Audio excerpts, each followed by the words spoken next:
Why is it not? No, not that. I'm trying to figure out why it's not. Not that. I'm trying to figure out why. Did they just?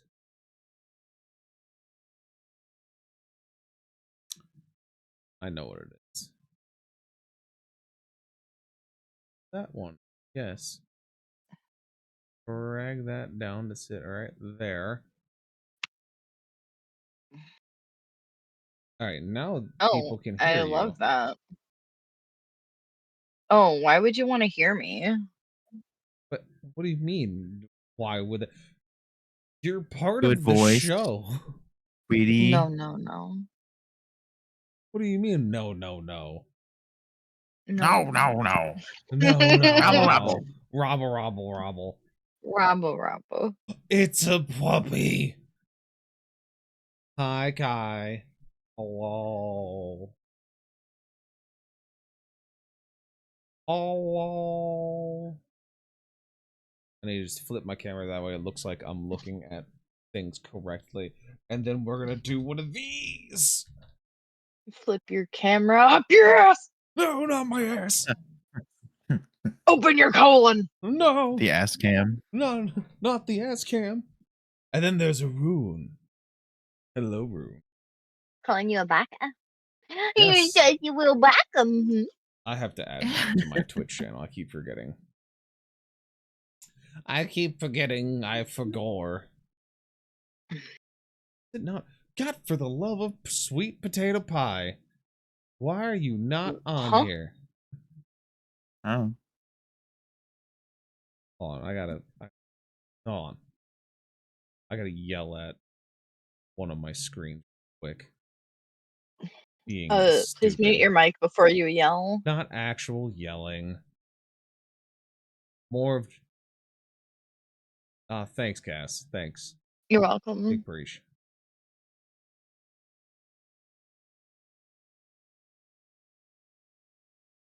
Be a piss tramp. Oh no. Oh, not the Bart cam already.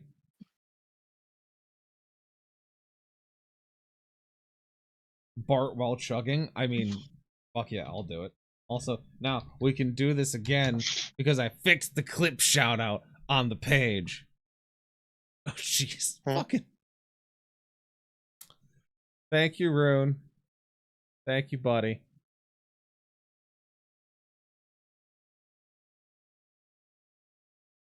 I don't know why this page never got updated. And then there. Six. Oh, I gotta Clem Bart chug. God, that is so many things all at once. All right, hang on. All right, hang on. I got. There's a few things I gotta do to set this up correctly because there's a lot of things. What a flart. There's a lot of things. I have to make it so that people can still hear you guys. All right, now we can do this. All right. Oh. I was so confused. Yeah. It's because it wasn't on the page. It's.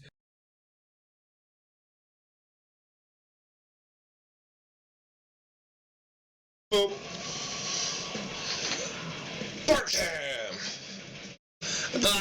Please. Because it is Please. now Grimacy. There's no Grimacy here.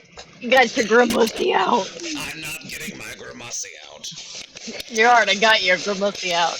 You're getting the terrible angle. There you go. This is what you wanted, right?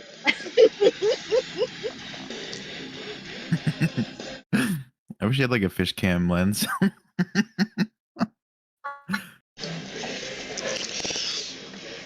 Is that what you came here for? Big head Grimacy? No. Can I see your Grimacy? No. No, you cannot.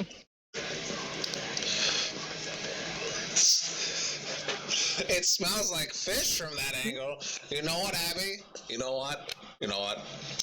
We're just gonna fucking just.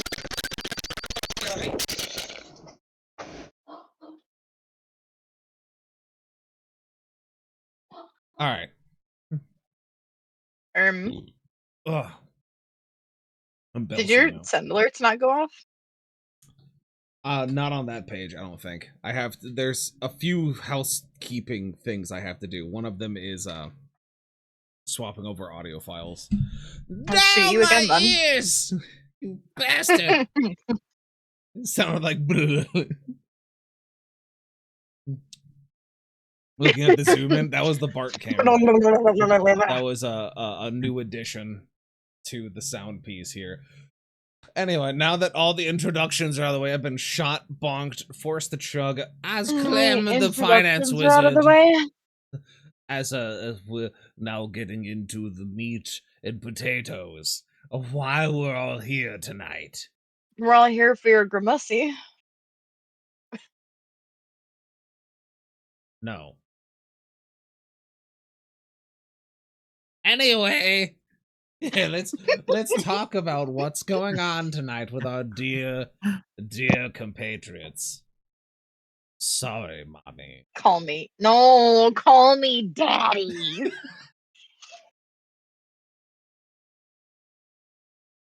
Ugh. Do it for the fans. I'm sorry, daddy. Is that better? Thank you, Kai, Yes.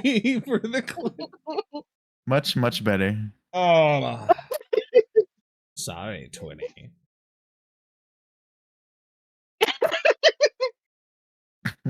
Watch that clip.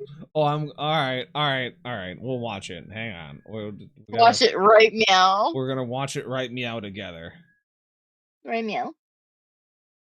Hold on. All right. We're gonna pause it. We're going to go to the regular D&D screen because here it is in all its fucking glory. All That is right. the good. smuggest fucking face I've ever seen you make. Thank you. Driving in my car. All right, we're gonna watch this together, everybody. This should gonna pick it up. I'm not sure if it's going to. Oh, I gotta make sure the browser source is on. Ugh. More things. I have to clicky more buttons. I should just be able to actually add that, this, this. Nope, because it mutes that side too. Damn. All right, hang on. Fixing it. We're doing the thing. We're doing the funny. And that. Oh, motherfucker.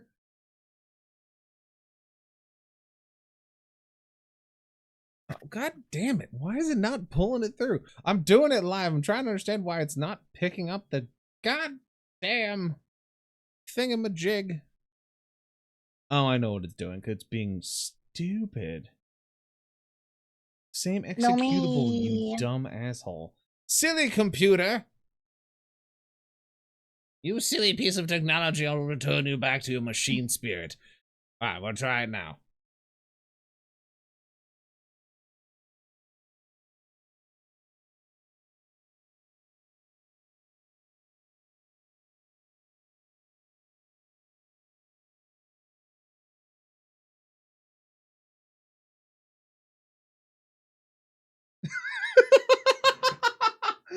The fucking distortion on the microphone was just peaking the entire time.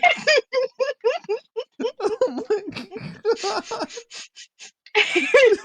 That sound alone of just the distortion clipping on itself. Oh no. Oh, that's so good. Oh, that's such a good fucking clip. Just it's not even audible. It's just squealing and binaric. It's the good camera screaming. Oh no. Hi, Chai. It's nice to meet you and see you. Nice to see you and have you here. Very Nice good. to meet you. Ni- no. Stop that. Disrespect. Can't believe you did Snake this. me to snurge. Don't. Do not start that again. Oh. Anyway. Got a lurk now. So glad you got the clip. I'm glad you did too. Ty, thank you for the lurky. I will see you later. Ugh. Hi, Try. Welcome in. 1d4 psychic damage. Oh, that was Just for more than being one around me. D4. Oh, that was multiple D4s. Sounds about right. Multiple. So much. So, where do we talk about? So, last session, our dear viewers and players, we found ourselves in a murder mystery. You were all whisked away to the manor of Malifroy Guildfrey, where you were being brought forward to be within his influence, for lack of a better term, to celebrate his 100th birthday. You met a number of interesting characters, including a troupe of performers, actors, who decided to pull a fast one on you and the attendees to make it look like Mallory was being assassinated, poisoned. Turns out the poison was very much real, and the leader of the troupe fell ill.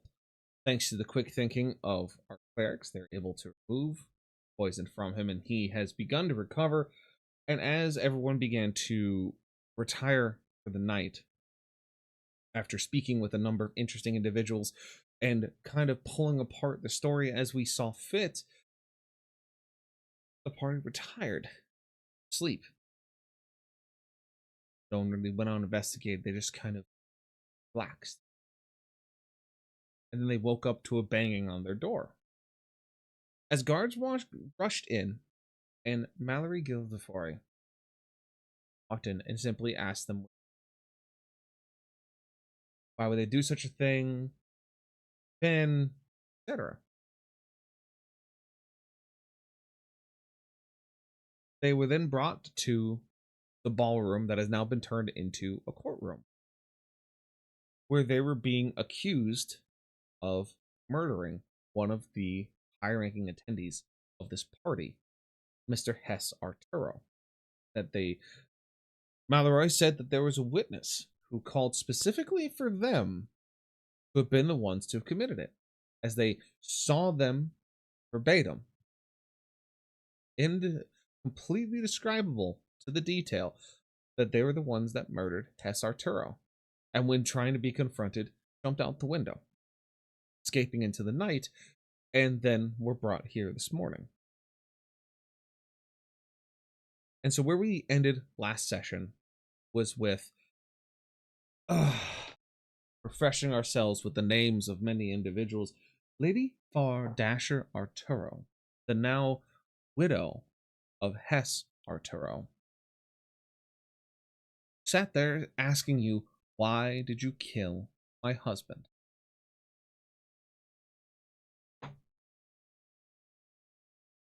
Because messing up the text in my eyeballs.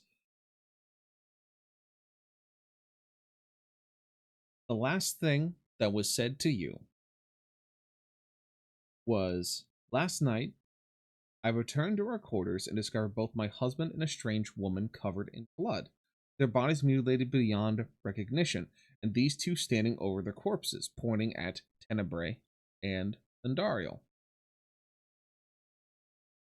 They ran, diving out the window and into the night. I tried to save my husband, but it was too late. His friend was dead too. I don't blame her. He was a rotten man, but he was taken from me, and we will get to the bottom of why. So why did you kill my husband?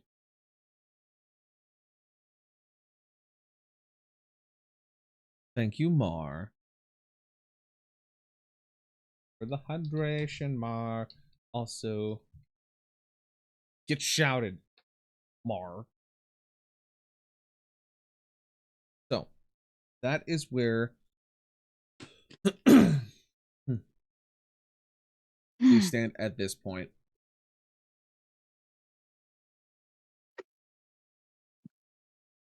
Not.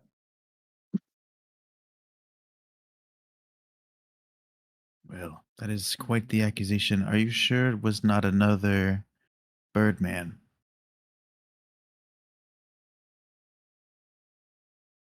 Oh, that's. Sorry, I'm fixing stupid things being done. Fixing your grimace, it's okay.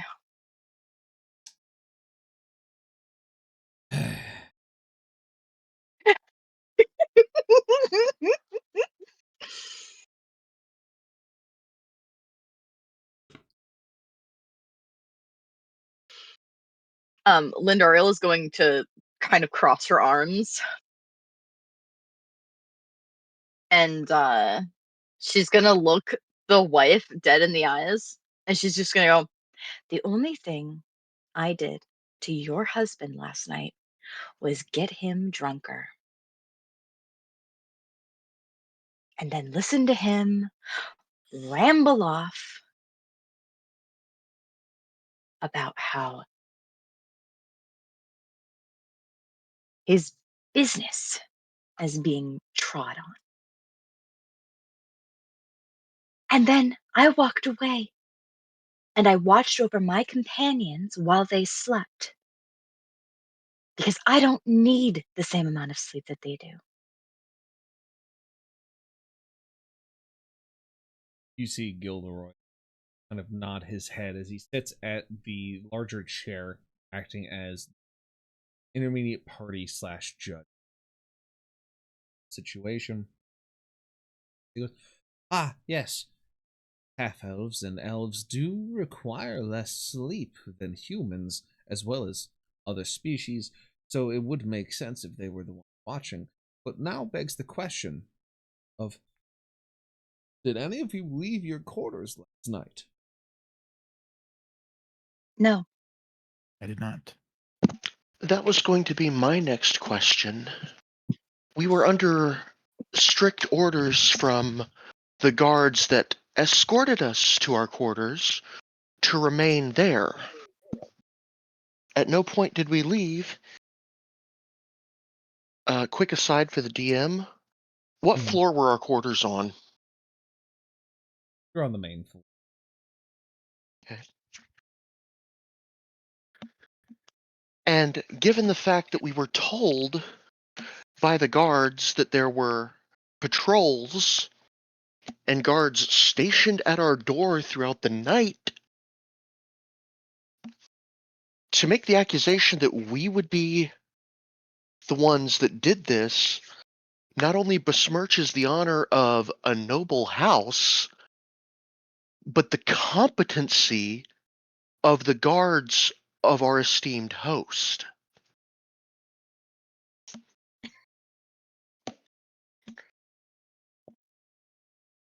As they take in their thoughts, Gilderoy speaks up again as the Lady Dash seems rather turmoiled by what you're bringing forward. All correct. There were guards patrolling. There weren't many scattered between guarding the different rooms, but there were enough patrolling the hallways that it would have been difficult, not impossible, but extremely difficult to not only get to another person's room and commit these acts of the murderous mayhem and debauchery without being caught, and then to simply dive out the window along the outside of the manor where the rest of the guards were patrolling, again without being caught, seemed rather far-fetched. And so he looks at the three of you and simply goes, okay. All right. So I believe there must be something else here. Something else going on. If they were staying in their rooms, which it seems that out of the three of them that there are 3 stories that all correlate with the fact that they stayed. The guards did not report them being missing or seeing them in the halls, yet Lady Dasher swears up and down that she saw a high elf and a Kenku over the body of her dead husband. Now, that is not something that's easy to mistake. High elves and Kenku are very identifiable at a distance based on your posture, stature, characteristics, etc. You don't exactly have a lot of Kenkus or bird folk in this area. Especially this time of year, the migratory patterns do take you far away. Now, That was highly offensive. Go on. he kind of looks at you, raises an eyebrow, and goes, regardless, I will not have the 3 of you stuck into a barracks to be watched. You seem to be of high regard here, which is why I invited you here in the first place. So in turn, I've asked a third party to join in this cause and to help you investigate. Clear your names, be the heroes you are, find out who did this. And of course, that there will be a couple of guards with you to follow you along with anyone else. There will be an escort with anyone on the grounds just to make sure that everything is safe. But for 3 of you, I believe that a third-party investigator is best in mind. So, let's bring him in, shall we? Jeffrey, bring in the detective, please. And as a small halfling servant goes to the door, opens it, goes through, steps on the other side, within a few moments, comes walking back in with a tall, red-headed half-elf. Vaughn, what are you wearing at the detective? Mm,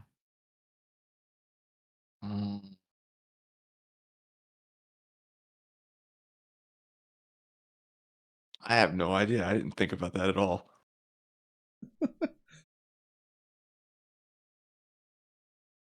I was thinking very stereotypical Casablanca attire.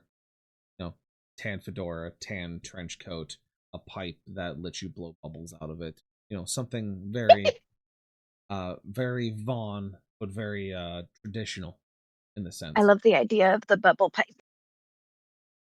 Like everything except for tan, going to have to go with dark leather. Other than that, yes, everything you just said. Fair enough. So the 3 of you see, as I said, a tall red-headed half-elf walk in, wearing dark leather trench coat and a very well-trimmed fedora, a bubble pipe in one hand, and then of course a very well-maintained and decorated water skin hanging over his shoulder underneath his trench coat. Yes, this is Detective Vaughn. He comes of high regard from one of the other houses, and so we brought him in to help assist in this dissertation.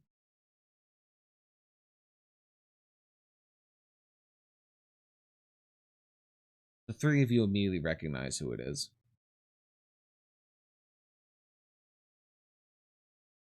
As you are confused as why he's a detective. Vaughn, what do you say to the party when you walk into the room and you are brought to essentially the court table?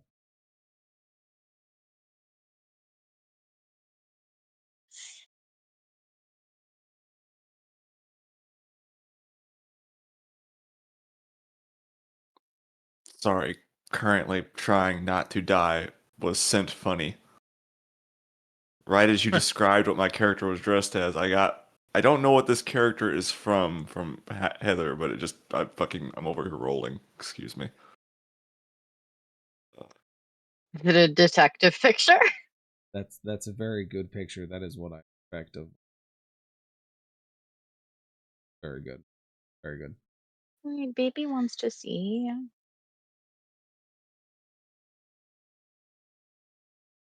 Let's It's Hildebrand Manderville. So that chat can. Sarah the Brand Manderville from Final Fantasy 14. Is that what He is that the Oh, detective of light. I Ah. I love and hate that man. This is who the His Oh. party assistant sees. What a his man. assistant has a stalker that smells like cheese. That's a lot to unpack, so we're gonna move past it for is? now. And less okay with it. Also, With she this, throws as this she she goes on. no, she wakes Hildebrand up by throwing bombs at him. Again, No, there's a lot please to unpack don't here. throw bombs at me. We're going to move past it for a moment, and we're gonna go into the fact of Vaughn. What do you say to the party as you walk in?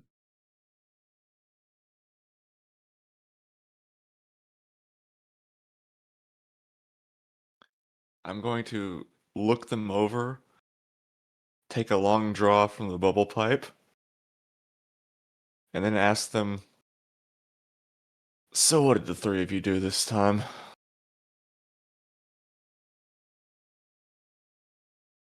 I am shocked and appalled at your accusation, good sir. Shocked and appalled. Elf.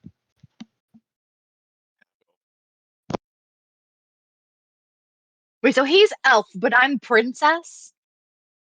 Quiet, I'm more elf princess. than he is! You just kind of made your own argument.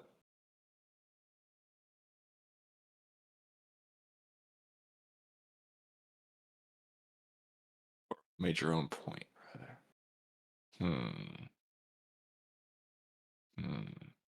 I'm just going to ponder which word I meant and continue drawing from the bubble pipe.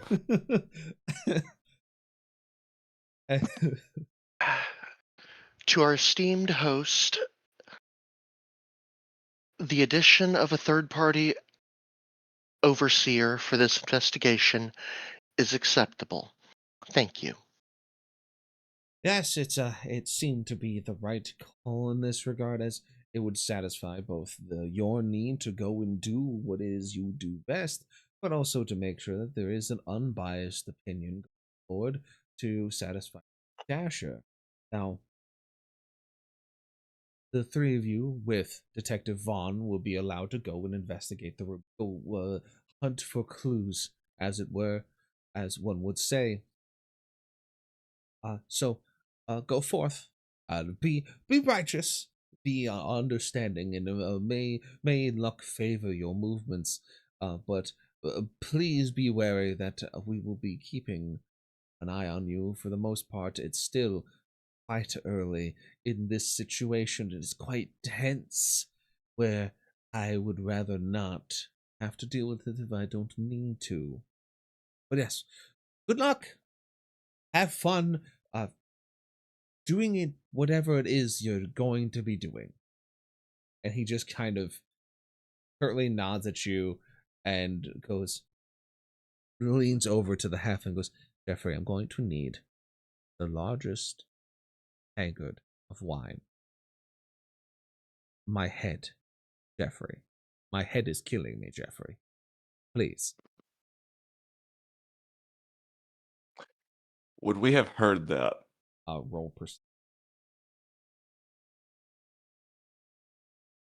You cut out when you answered. roll perception. Ah, thank you. Perception. I've lost my perception. Where did I put perception at? Nat There. 20. Off the bat, huh? Plus Damn, I 5. only rolled a 9. 25. I hear everything. Well, no, nat 20, don't even, at that point, you don't even worry about what your ad is. Yeah. You I just know. win. I mean, you can Unless, still you add know. to it just to see if you actually beat it. Because there'll be some times where I'm going to just ask you for a number. It's not going to matter what you roll. But past that point in time, yes, you do get a nat 20. So you do hear him ask Jeffrey the largest tankard of wine that they have available, as his head is killing him and he's pleading with poor Jeffrey. And because you're hearing everything so well, so early in the morning for you, Princess, you become overstimulated. And you'll now have disadvantage on charisma checks for the next 3 hours. You did this to me. I didn't do shit. The dice did. This is my punishment for rolling a nat 20. I would argue that it's probably your punishment for picking on his Grimacy the whole beginning of the stream. No, it's the fact that you hear everything as an elf who doesn't Yeah, usually but like to hear Lindariel's not everything. autistic. Roll a d20. Is this the autism check? Let's My see. autism check. Is my character actually not autistic? 12. All right, we'll say that you're not. You're not. For now. It's not autistic for now. Your diagnosis still goes undiscovered. I cast Feeble Mind. You say I'm feeble now? I cast Smooth Brain. I I am like dumb. that version better. Women, you're underdiagnosed for autism. You're underdiagnosed. Okay. Oh, my Broncos. I guess the first place we should probably go check out would be where this supposed murder took place. I would agree. That feels a good safe Indeed. first step. Oh, yes, investigator, please, you lead the way. I don't know where we're going. Do I know where we're going? Yes. Okay. Well, yes, Lindario, it's where you killed the man. Ah, so Lindario did it. Oh my god. It's all coming. Children. I'm going to pluck all of your feathers next time you sleep. I have quite a few. It might take a while. That's fine. I Going have to time pull and out just like a patience. notepad and a pen. It does not deny accusation, is threatening other party member, very hostile. Hostile Investigator, Why? I'm afraid. Hostile witness. Hostile witness. After watching an attempted murder, why in the world would I abandon my companions instead of watching over them to make sure that they don't also become victims? To go Why would murder you do a drunk. that? I have no interest in a drunk. I have no interest in men. Why would I care? Oh, that's a good point. We should tell the wife that. These are all excellent questions. I'm going to write them down.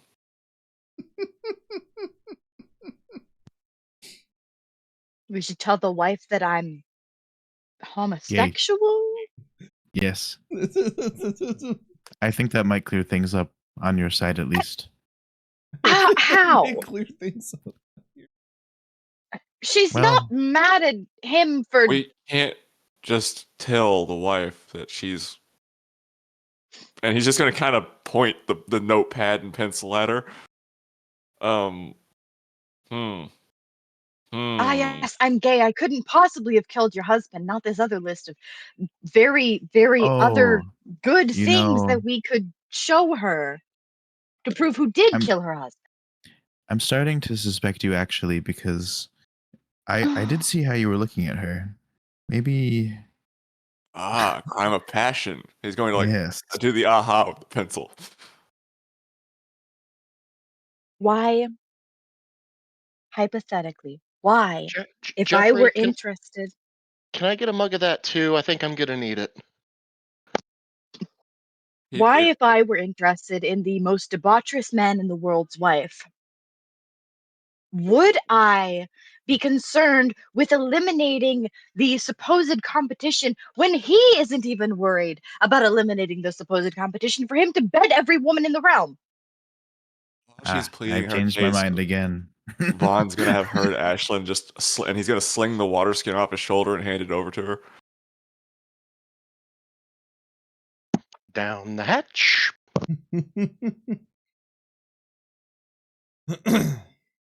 Well, shall we? You guys have been arguing down the hallway towards the room. The guard behind you that is like just basically just meant to just walk with you guys as like an escort, doesn't know what to do with anything that's been said. His whole worldview has been cracked the fuck open in this scenario. There are gay elves. Yeah, it's They're for gay noble elves. just his whole worldview completely fucking shattered. The world is completely new oyster to him. He doesn't know what the fuck is happening. And so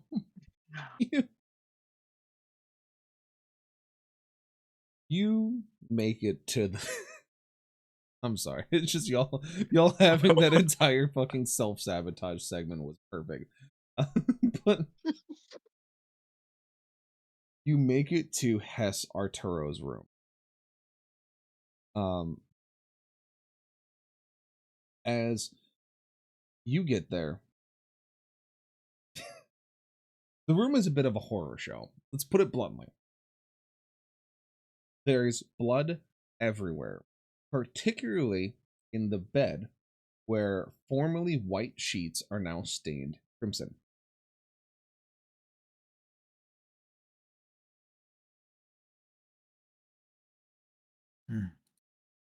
So at this point in time, if you'd like to do a investigation check,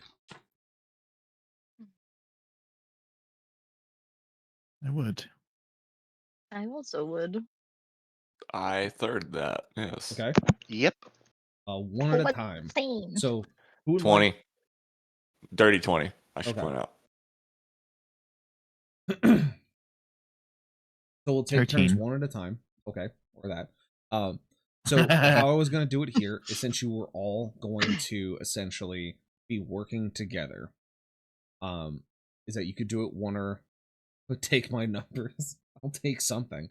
Ooh woo. Ooh. Yeah, you heard me.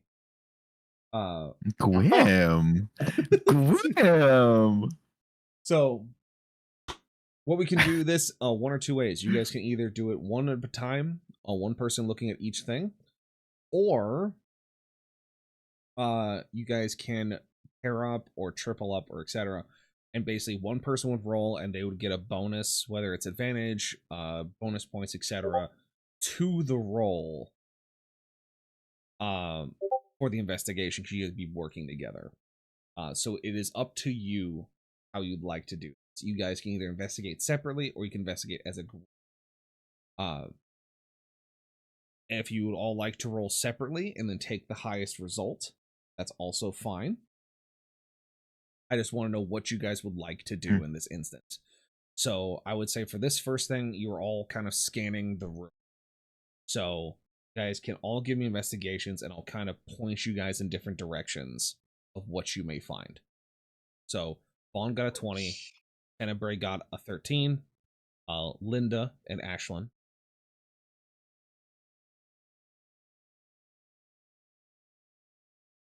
Well, I don't know who Linda is, but Lindariel got a 14. Very good. I'm getting my dice bag open. Hang on. Get out the math rocks of mathing. Yes. Cockmo.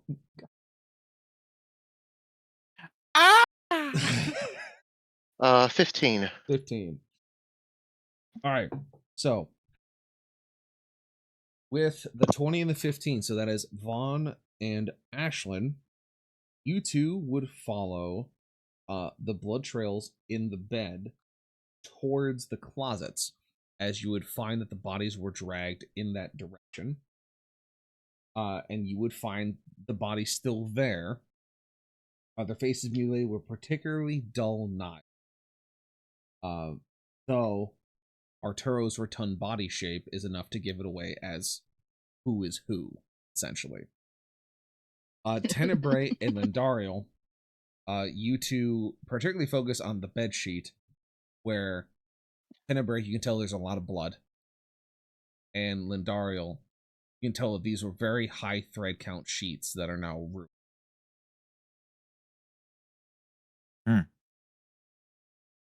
I think this might have been where he died. I agree. Also very unfortunate that it's the good sheets. How many threads? Very, very high. So many threads. Oh, Although the Hmm. white's not even my type. So at this point, Lindariel and Tenebrae, you can give me another investigation to see if you can find another point. Yvonne. I was actually wondering if I could do a little Detectu Magicu ritual while we're in here. Sure, you can do that. You can go ahead and do that while Lindariel do other investigation. I rolled a 6. I don't see anything. You're stuck on the thread count. Ashlyn, you want to talk Yep. to Vaughn? So many threads. The Kind of- damage to those sheets has destroyed her psyche. Yes. There's She that just cries. tism. This is kind of interesting. The slash patterns on the face denote some kind of attempt at a cutting implement, but it's had to have been way too dull for anything standard. I have no doubt in my mind that the weapons carried by the guards will be in better condition than this. And the simple fact that all of us are unarmed, my question would be, what could cause damage like this? Out of context, quickly. We're unarmed? Yes. No armor, no weapons. Well, Thanks. I hate it. incorrect. Incorrect to one point that I think Grim didn't realize. That you have your hairpin back? Uh-huh. Oh, I know. Also, I have the ability to cast spiritual weapon. Lindariel, keep your voice down.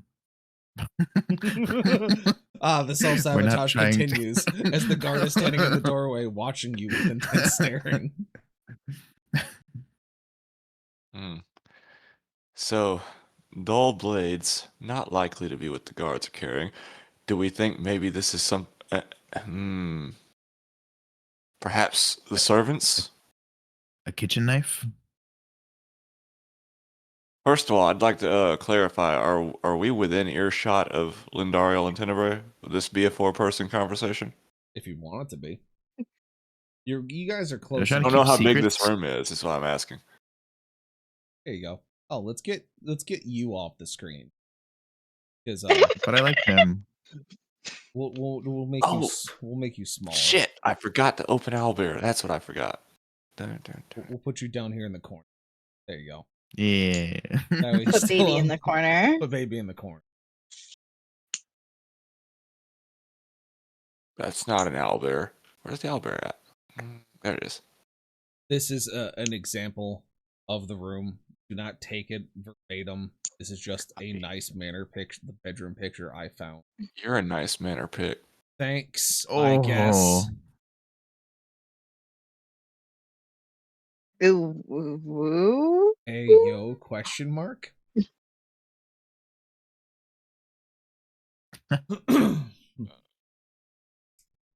Owlbear is being stupid. There you go. Okay, there we go. So we're currently on this one here, bedrooms. Ooh, laser pointer. Laser pointer, follow the laser, jingle keys. Oh, Where do laser. I see like a swamp thing? Oh, we're not actually an aloe bear. Oh. We're just looking at the stream. So if you are on the village screen here, do you see that, Zoe? Oh, right. Zoom Oh. out. Yeah. Yeah. No, that's a drag. Don't do that. Can't do that. Oh. I See, forgot I that this didn't had a know zoom this out was a thing. thing. Yeah. Wait, you're doing Ooh, drag? Laser. Not right No, now. come back.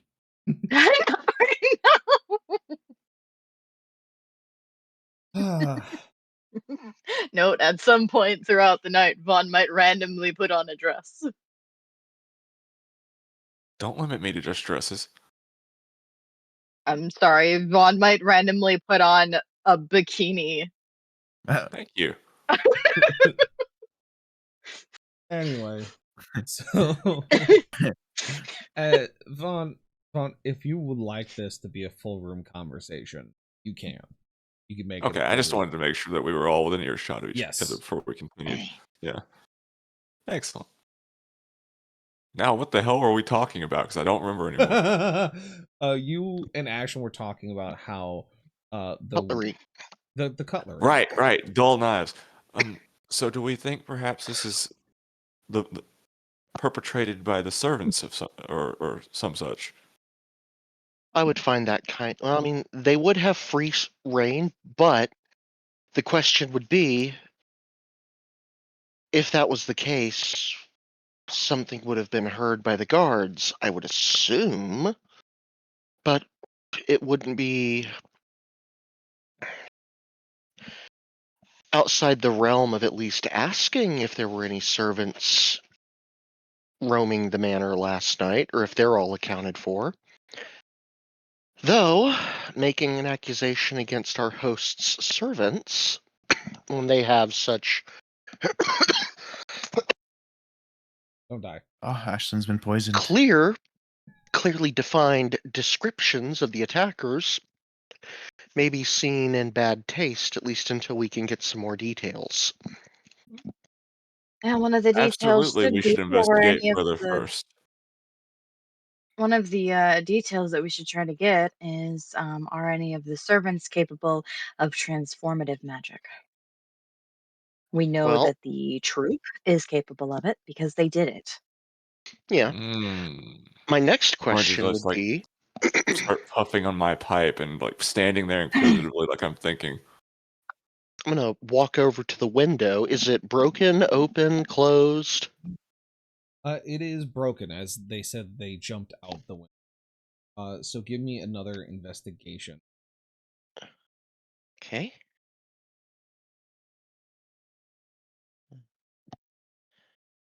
Five, 22.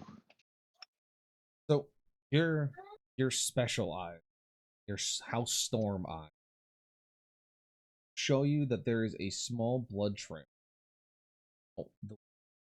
leading across the ground, the drops pointing in the way of the window, and then through the window and into the grass in front of you.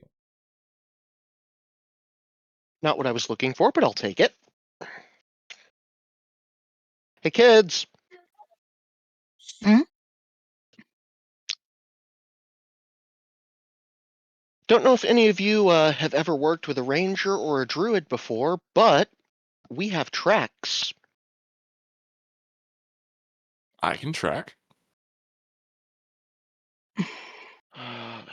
Senor Bloodhound, the trail is at my feet.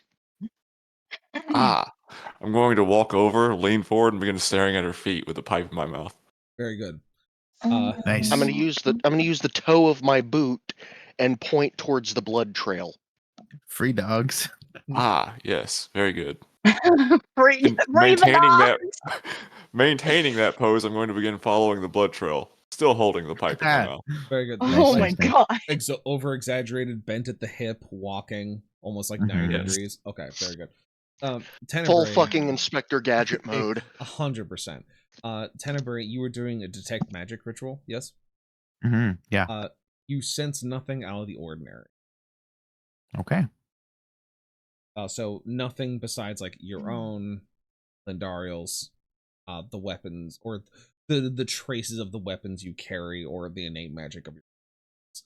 Nothing standing out as being obscenely specific. So it really wasn't Senses my Lindario. pearls.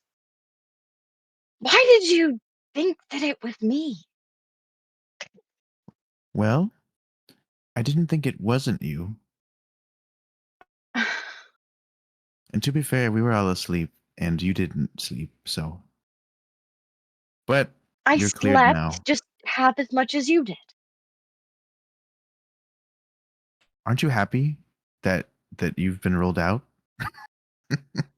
I'm unhappy that you suspected that I would, considering I was the one who was watching over you and Ashlyn. You watch us while we sleep? There's the murdering psychopath on the loose. Yes. You did. You didn't know that. Hang Well, I on, guess you hang kind on. of did. Tenebrae, princess. Yes. All right. So as the two of you kind of get called over, uh, by Ashlyn, I need a survival check from you, Vaughn. Oh God. 11. Oh, Also, no. I'd like to point out before we continue that I wish that I could change the type of die that D&D Beyond uses because I thought I rolled a 1. You can. There's Ah. 7 Oh, you sucks. can. Ooh, how did I do that? That's for later. Anyway, 11. All right. I'll say that you have advantage because Ashlyn kind of.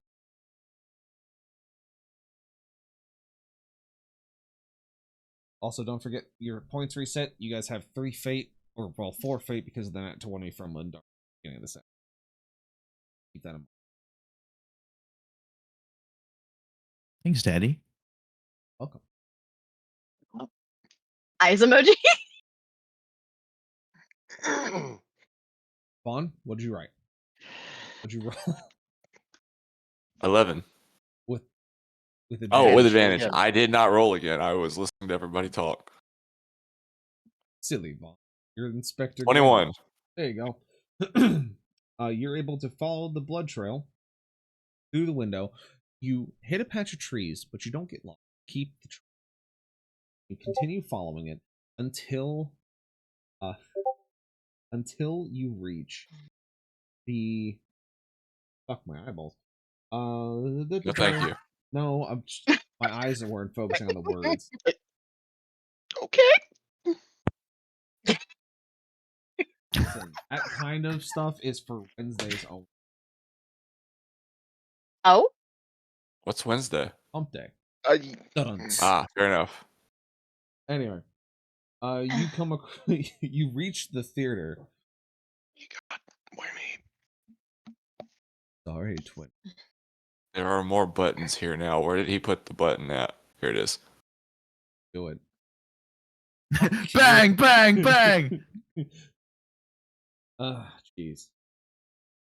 You find the trail goes cold once you reach the theater. The theater being specifically the place that was attached to the estate, but also slightly more renovated, as now the acting troupe kind of lives in this area. The theater is currently abandoned. No sign of the actors from the Nine Lives Traveling Company. Now, you see that there is a door backstage.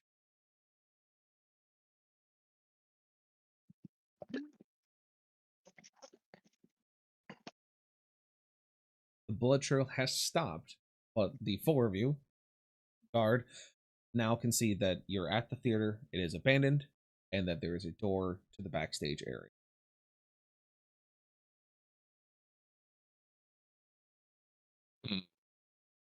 Well, I'm going to approach the door and see if it's locked or unlocked. It is open. I will open it and enter. It is the backstage of the stage. There are multiple tables and chairs kind of set up for different things along the lines, such as getting ready for costumes, mirrors, wardrobe, makeup, hair, etc. Racks of costumes and hair pieces. Very much a backstage of a theater. You come across on the left side of you as you enter the door a small table that has 3 disguise kits and several prop weapons, including 5 prop daggers. I would like to investigate the prop weaponry more closely. Roll investigation. Agreed. Same thing here because prop weapons are going to be dull. Mm-hmm. Now, since you both are doing it, You can. Who wants to help the other? Give the other advantage. Who has the higher investigate? I have +3. I have +5. All right.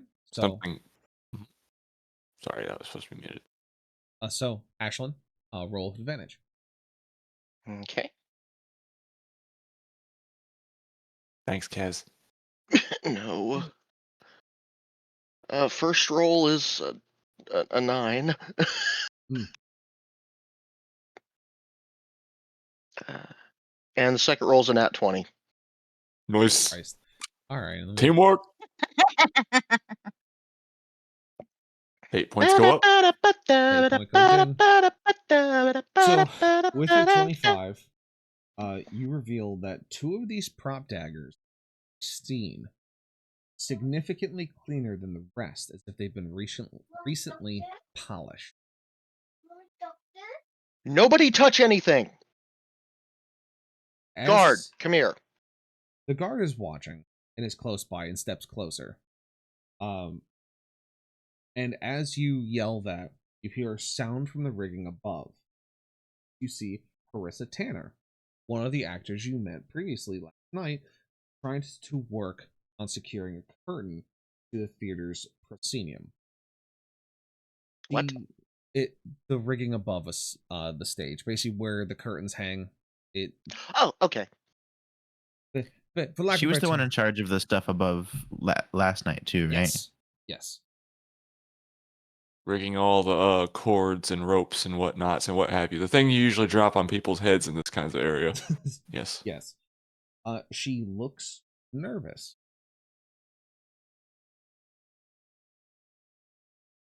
That's nothing new though. I'm going to pull the guard over and gesture. Make note of what we have here. Is there any reason that only 2 daggers would be so thoroughly cleaned and polished? The guard, who has no investigation skills whatsoever, as he is a guard on an estate that is mostly quiet all the time, takes the thinking position, makes an L shape with his hand, and puts under his chin as he's staring at the daggers, going, right. I'll make a note, and he starts writing in a little. But yeah, Ashley, you see that Harissa is there. She's working the rigging, and as she sees you all enter, she does come down from the rigging and is now standing in front of you, and still, even at this distance, looking even more nervous than usual. I'd like to make a. I keep wanting to say empathy because it's from a different game that I play, but I guess insight to get Yes. a general feel for her. Yeah. Other than just nervous. Yeah. And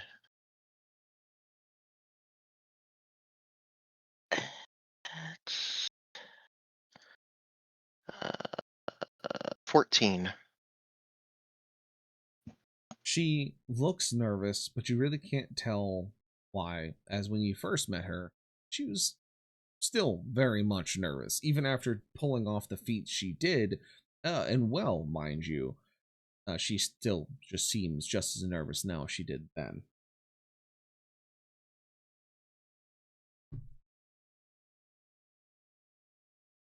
At this point, Hello, Harissa. I was going to say the rest of you kind of get closer, and you see that she is very nervous. And her eyes kind of dart to the guard and then to you, and then back again. Mm-hmm.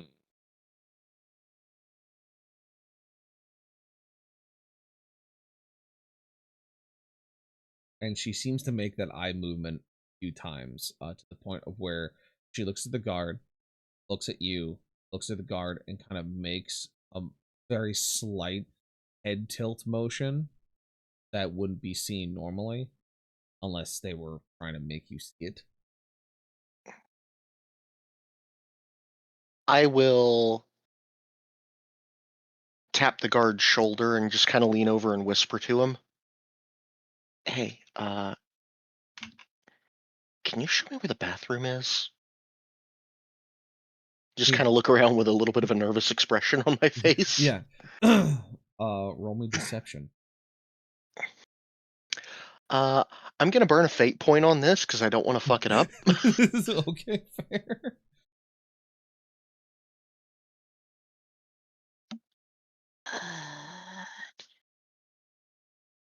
So I don't know what that'll do for me, but The fate point will give you advantage. oh, okay. Yeah.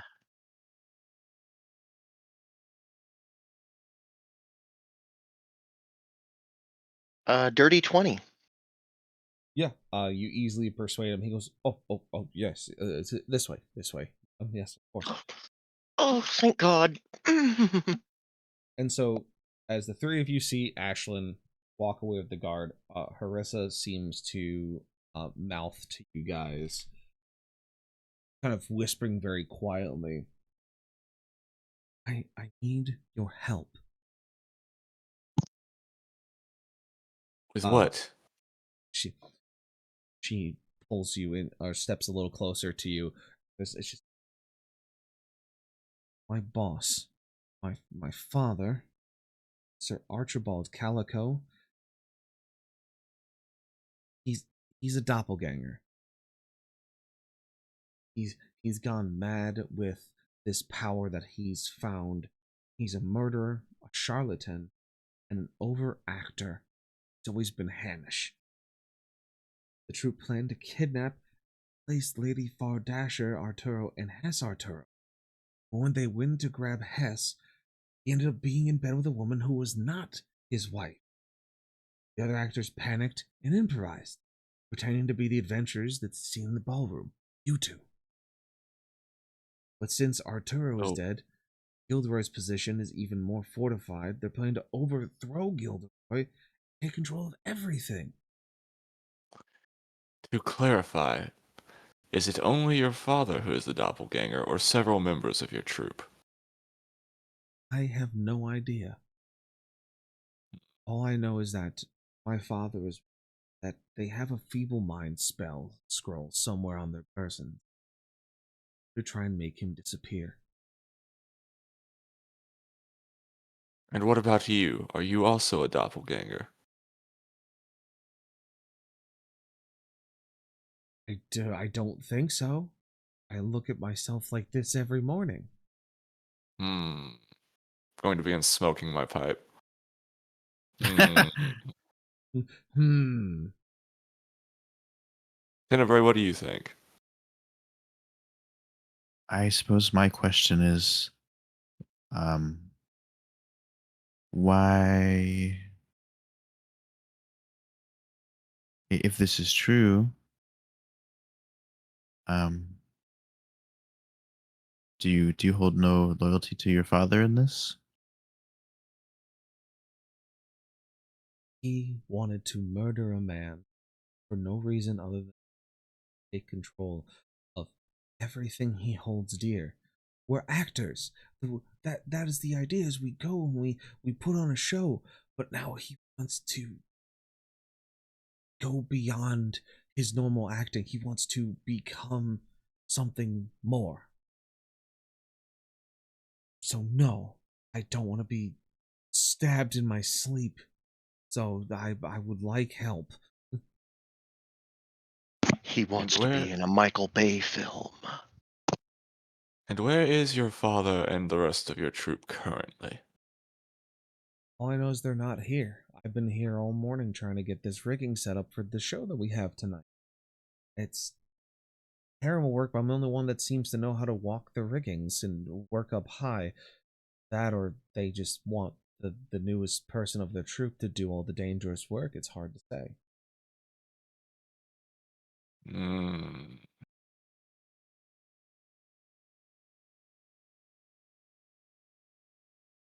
As the three of you are speaking with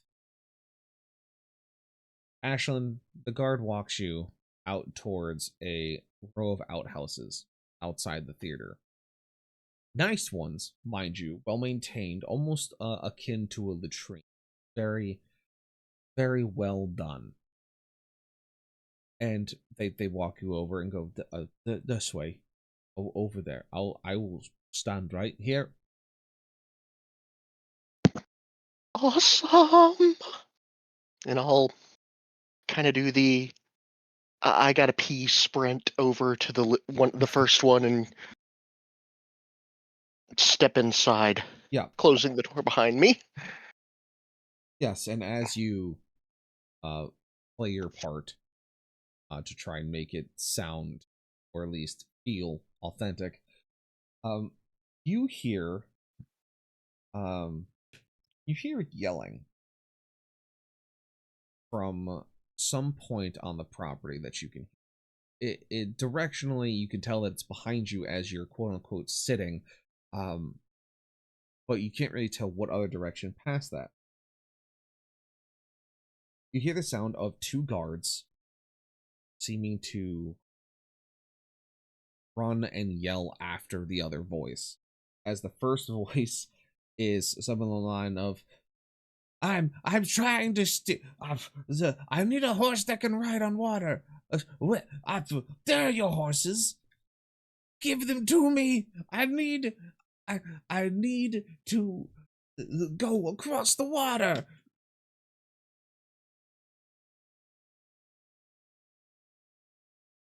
I will wait about 30 seconds and step out of the latrine and kind of adjust my doublet. Did you hear that?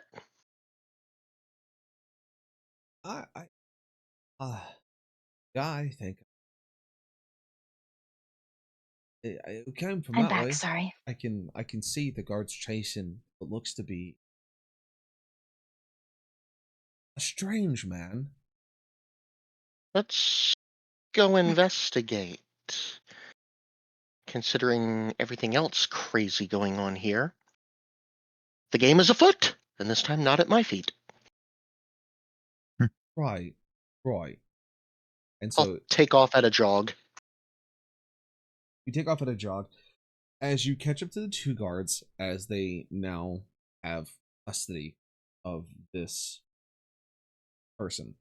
Along with the two guards is the man that you recognize as Fletcher Gilderoy, the son of Mallory Gilderoy.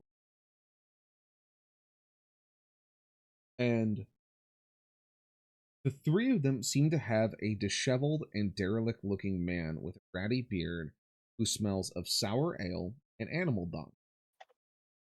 As Fletcher picks the man up by the scruff of the neck, the guards kind of taking him in an arm in each arm of their own, and begin to get ready to basically drag him towards the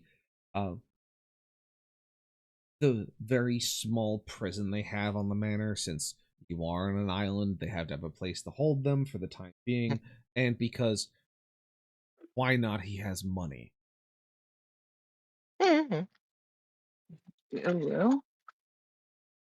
So And what do we have here?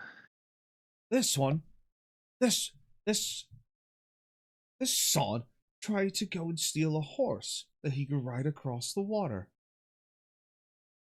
Don't know how he got here, who he is, and I really don't care for him. I was gonna bring him down to the prison to sleep off whatever drink he's had to make me think this is the correct choice of action for him.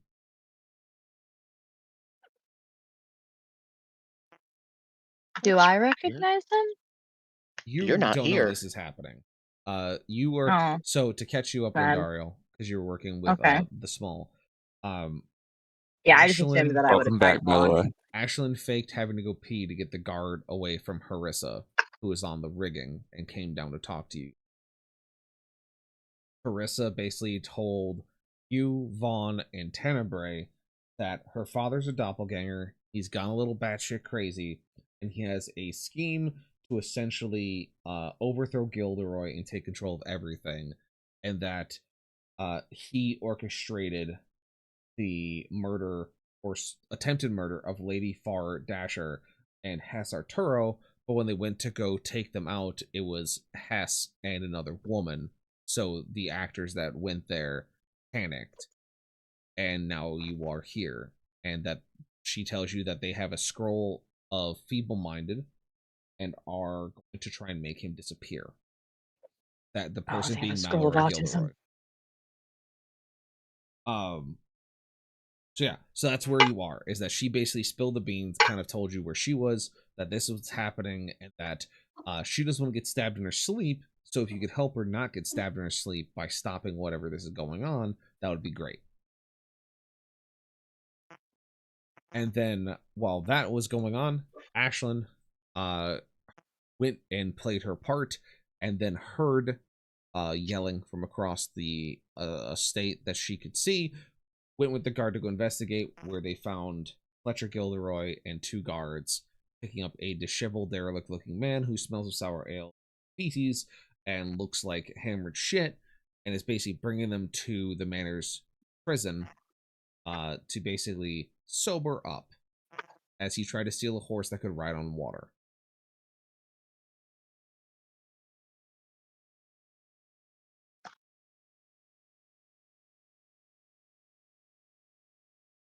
Okay. Last time on D&D Ball Z. Yes. Sorry, my kid was being You're naked. fine. That's why I was just making sure that you were caught up.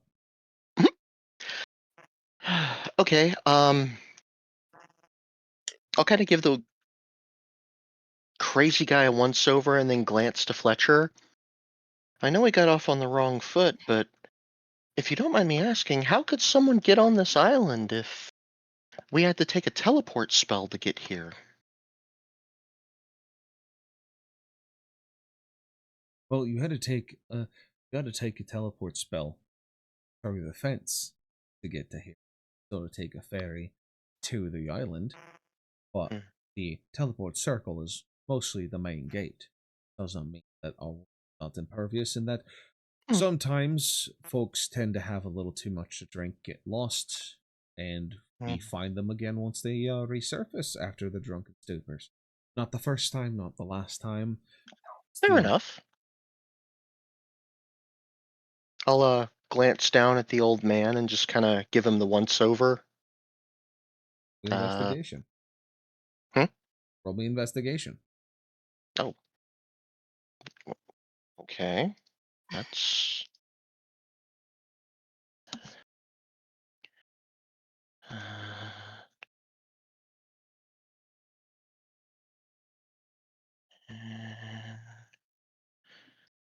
18. So as you give him a once over, you see that he has a pair of familiar eyes. The old man, to be specific. Mm-hmm. Even though they look wild and unsettled, they look very familiar, like you've seen them before. And This doppelganger. as, as you are looking him over, something catches your eye on his right cheek.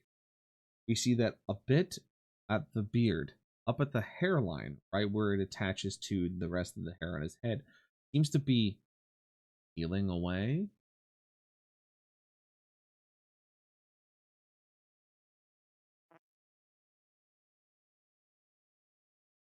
And so, Young Lord Gilderoy, yeah, I think there may be something, well,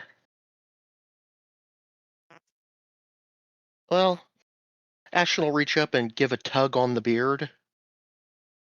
Grandma, what beautiful eyes you have. I'm curious if this poor man may have been,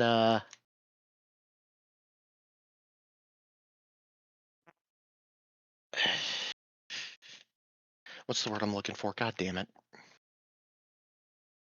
framed, set up, goofed. Had his... I do believe this Scalped. poor man may be a distraction. Do a tug on the beard to see, since it was peeling, does it come off or is it... So as you go to tug on it, reach and you grab some of the hairs and go to pull. The guards pull him away as the old man starts to scream, "All horses look alike! All horses!" And the guards pull him away from you as Flesher turns and looks at him and goes, he's fucking off his loon. Listen, you can talk to him in a minute. We're gonna go put him down in the prison and let him sober up in a holding cell. If you want to talk to him afterwards, by all means. But I'm gonna put him in one area first. Fair enough. Make sure he gets something to drink. Water, preferably. We'll definitely. And so him and the two guards walk the old man towards the manor, down towards the prison, as it's now you and the guard kind of standing in the grass. As he basically points back at the theater and goes, do you think we should head back now that you've done business? Yeah, probably a good idea. Follow the guard back. All right, yeah, you follow the guard back, and as you step in, the guard coming back into view for Harissa, you see her kind of freeze up and stand back up straight. Just go, yeah, that's how the rigging works, and that's what we're setting up for tonight. I'm very excited for it. Yes, yes, yes. Very excited indeed. As Ashton will let out a little bit of a sigh.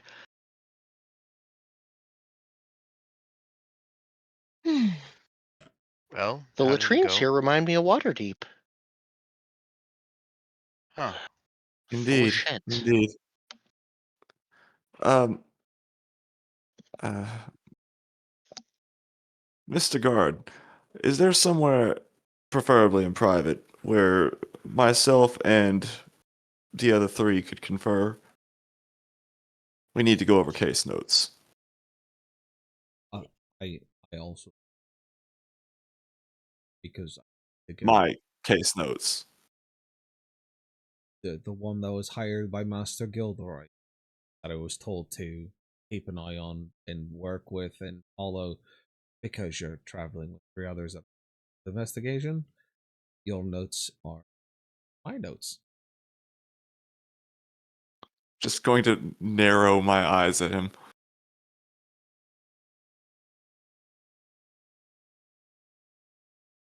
And start Lindarl is smoking going to my piano. swear.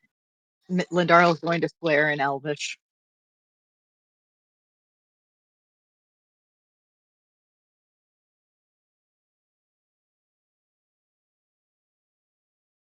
Oh, Mr. Guard, how much Elvis do you know? But let's find out. Does he recognize any of the profanities passing her lips right now? Tenebrae just like smirks at him. Her language is incredibly colorful. So you say it. As you look up at the guard, your hair has betrayed me. He pulls off his helmet, and you see that he has pointed ears and the Oh, cut fuck. features of an elf. That's awesome. As he puts it under his shoulder, goes, "Ma'am, I don't appreciate those words you said about me. That hurt my feelings."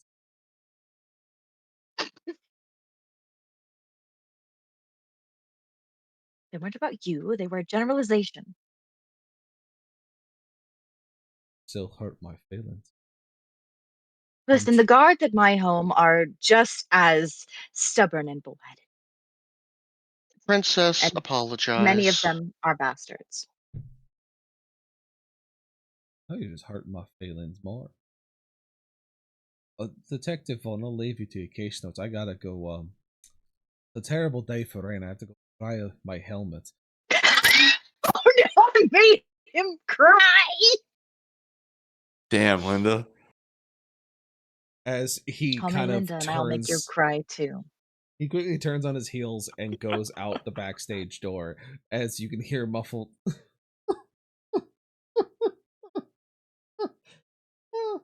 Well, I'm gonna have to have something sent to his room later. God, Linda, way to be a Karen. Yeah, Linda, that was not cool.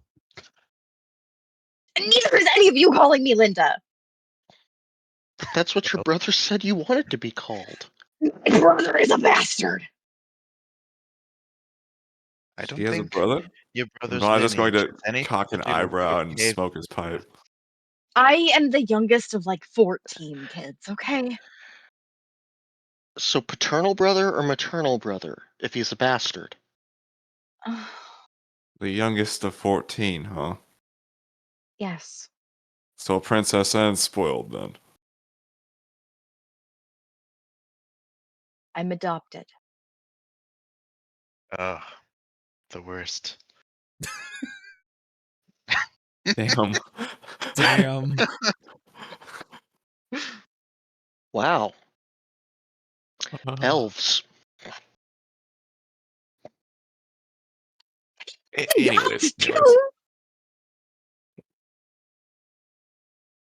everybody gather around. We need to discuss what we learned while you were disposing of temporarily the guard, Ashlyn. You're welcome. Ah, yes, Catch thank me you. up. Oh, before So that, one moment. He So the guard went through the door, right? Yes, he's outside crying. I cast silence on the door. Yep, you do it. It works. excellent, Tenebrae. I don't have to listen to that poor man sobbing anymore. Well, it was a practical measure, in case there are listening ears, but that too, I guess. Good job, good job. Ashlyn just pinches the bridge of her nose. Bring me up to speed, please, and I'll tell you what I found out. All right. Mondariel Well, rubs her temples. the short version is that we have several doppelgangers on site. Several. Potentially several, at least. We know of one for sure. I'm assuming several. And I'm going to start smoking my pipe again.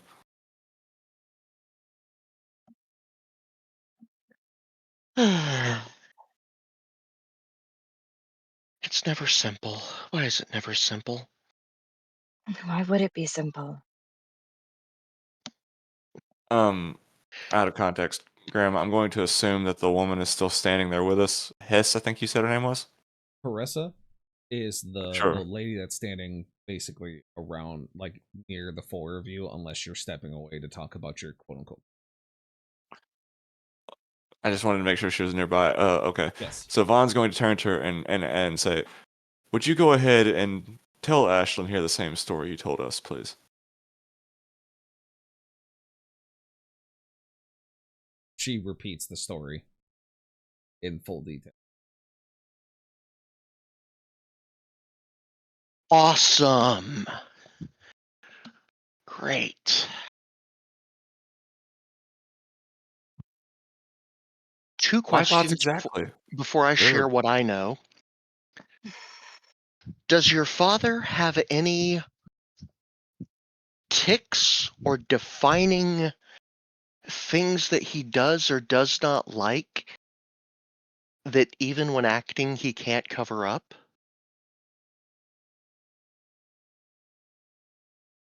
She can't specifically define anything.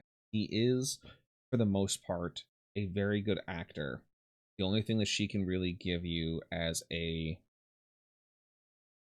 quirk, I guess the best way that you could call it, is that he's very hamish.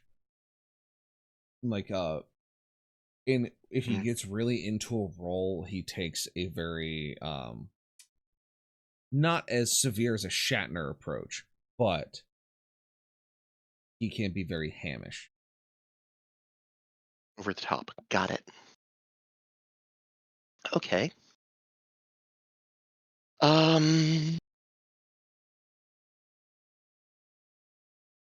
As I was distracting the guard, I heard some yelling on the far side of the theater area and came across the young Master Gilderoy, Mallory's son, Frou Head, what the fuck his name is. Yes. Fletcher? Yeah, that one. Fletcher is the son of Mallard. The Fletchling. Technically I tried to correct. throw. I tried to throw a Pokeball. I missed. Shit happened. Anyway, moving on. It worked. It was not super effective. Oh my god. He had 2 guards with him, and they were chasing a clearly disturbed individual who, I'll be honest with you, was probably drunk off of his ass. But I think he was a distraction because when I got down and looked at him, there was something in his eyes that struck my attention, and he was wearing a fake beard.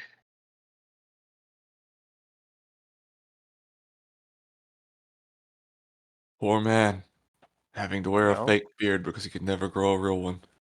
I mean, there are disguise kits around here. What are the odds that this person is not just another member of the troop? Well, it just struck me as he was trying to get a horse to ride it across water. Excuse That me. So, feels rather hamish. well, that and it just strikes me as a distraction. So, if we want to check that out, great.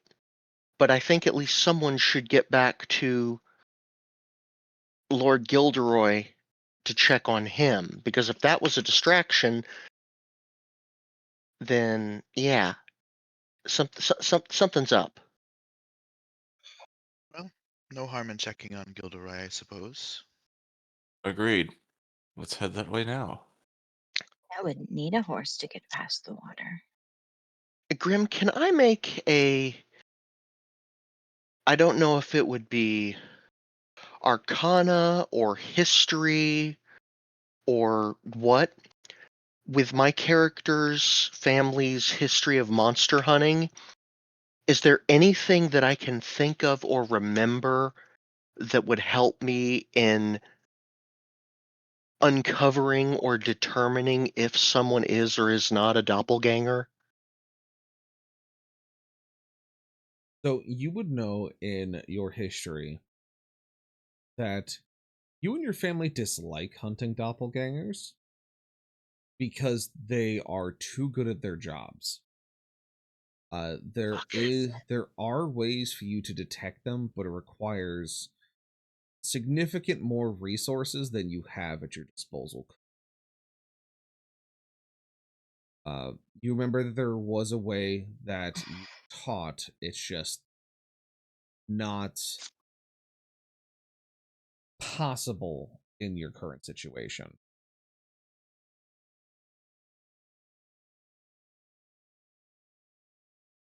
Okay, so Eldritch Blast everything. Got it.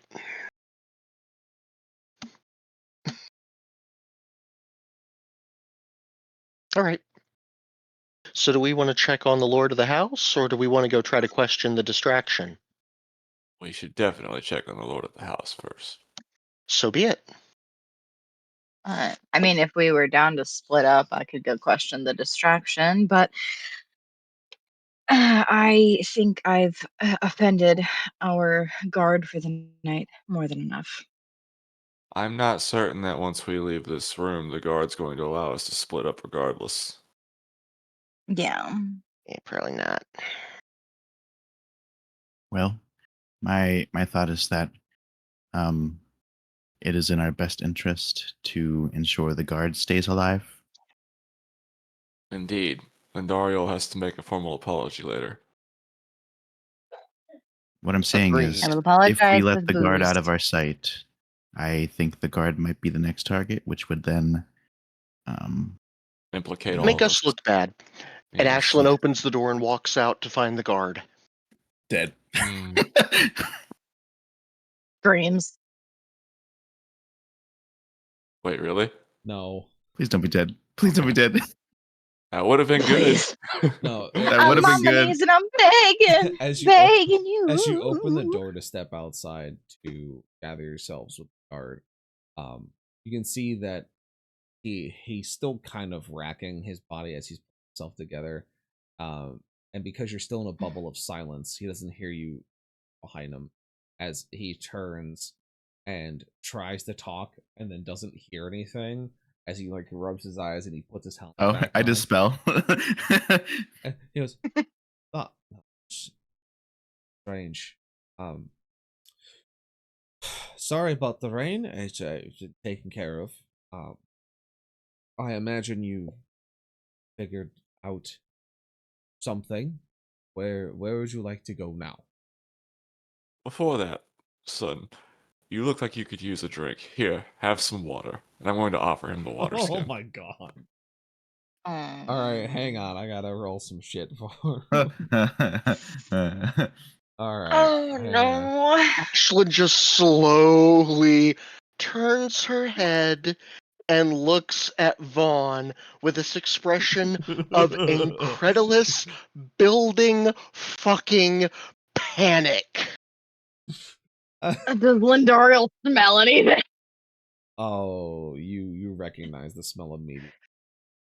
And mouths to Vaughn, he's an elf. And so, as you hand it over to him, he pops the cork, and the smell doesn't seem to hit him as he drinks it. And as he takes a few gulps down, he hands it back. As she goes, "Oh, why is your water spicy?" Wait, baby. As he I'm just starts, going to his pupils look go at him wide. and raise an eyebrow and water. No, water skin. I never said there was water in it. Oh, okay. Ow. Oh. Oh. All right. Where are we going?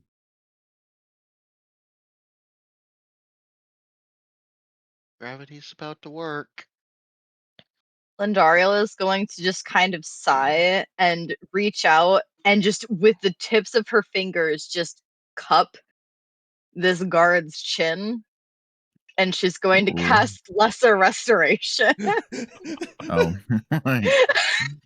You do so as he immediately sobers up from the rot cut he drank.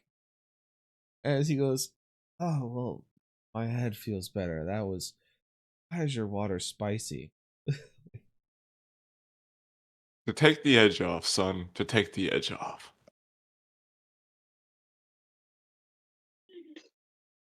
Didn't Mission want you to get in fucking trouble. failed. He goes, you can keep that water from on. But so oh where are you going? What are we I'm doing? muting so much to laugh, I've forgotten which direction was mute on this stupid switch. Sorry. Lindariel's gonna lean in a little bit. Can you take us to where one may hold a prisoner here? You mean the jail? Yeah. Yes, please. Okay. Vaughn's going to lean over to Lindariel. I thought we were going to check on the Lord. Yeah, that's what I thought. We can check on the Lord. I just wanted to make sure that he knew where our next destination was. Well, if we're It's going easy to find a down, Lord's room within his home. It is always the largest. well, it also with the we'll have to get permission from Sir Gilderoy anyways to go down to the prison.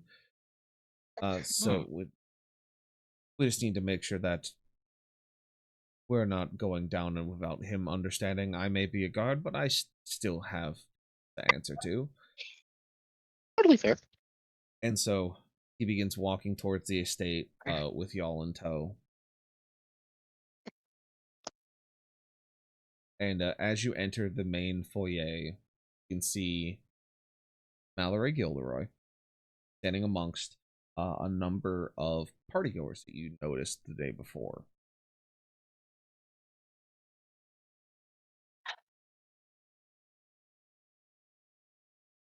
The guard goes Do we up to him. recognize them? You recognize them as partygoers. You don't recognize specific names. You recognize faces. The guard motions towards Gilderoy as he comes over, and the guard kind of whispers to him, and Gilderoy goes, "Yes, of course, yes, yes. If it means helping their investigation, by all means, let them." And the guard nods and begins walking you towards the prison.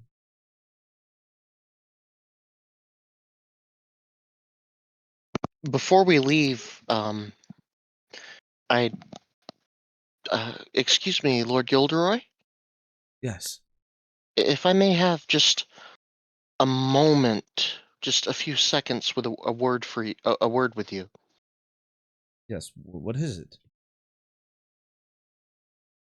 I would pull him aside and just kind of lean in and whisper,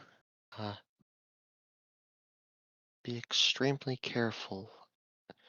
I believe from our investigation, there is more afoot here than either of us possibly initially considered.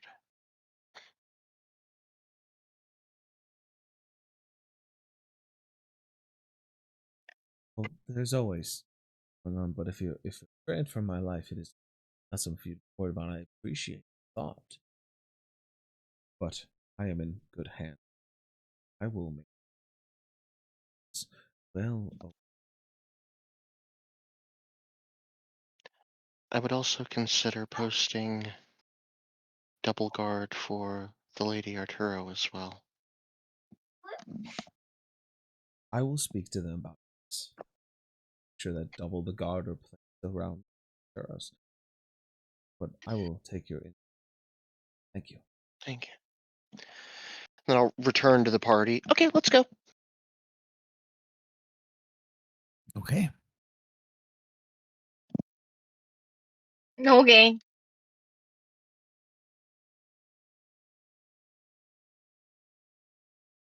Ashton would look at the rest of the group. What, I had to promise to finish the story? I thought, wait, story? They would Yeah, from now. the first night. Ashton would reach in her doublet's pocket and pull out 10 gold coins. Story. On's going to cock an eyebrow, having genuinely no clue what she's talking about. I mean, if you want another 10 gold coins, you can tell me a story. To the dungeon!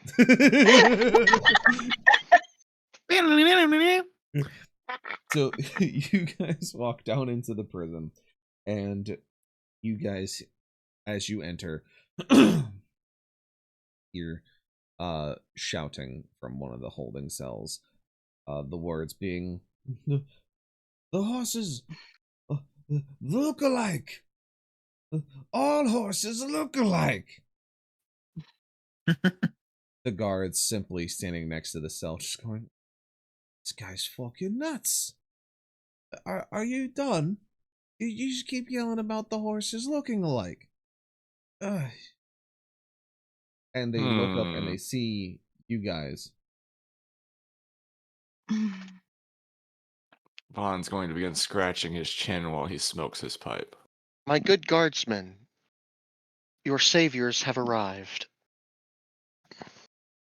They cock an eyebrow at the statement. They go, are you here to see the crazy one?" Yeah, We are. Um, before I start this, would you mind if I cast something? Long as it's not fireball, then I'd have to stab you, and I don't want to stab no. It's not, Zone I of promise. fireball. I have maybe a singular fire spell, and trust me, it's not fireball. Lindaro is going to cast Zone of Truth, with the point of focus for the 15-foot radius of the sphere being on the yelling drunkard. Ah, yes. Okay.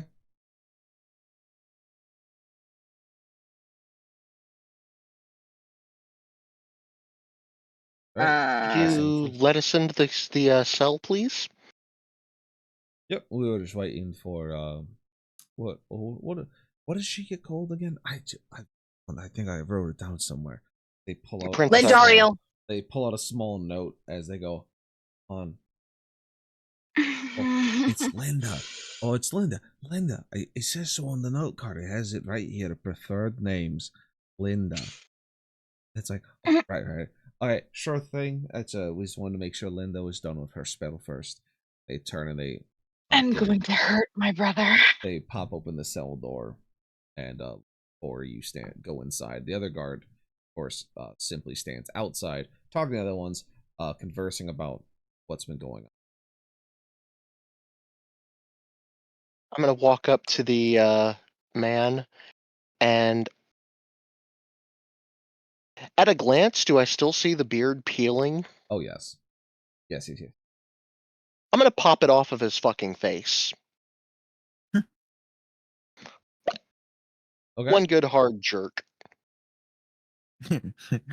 Rip. Hmm.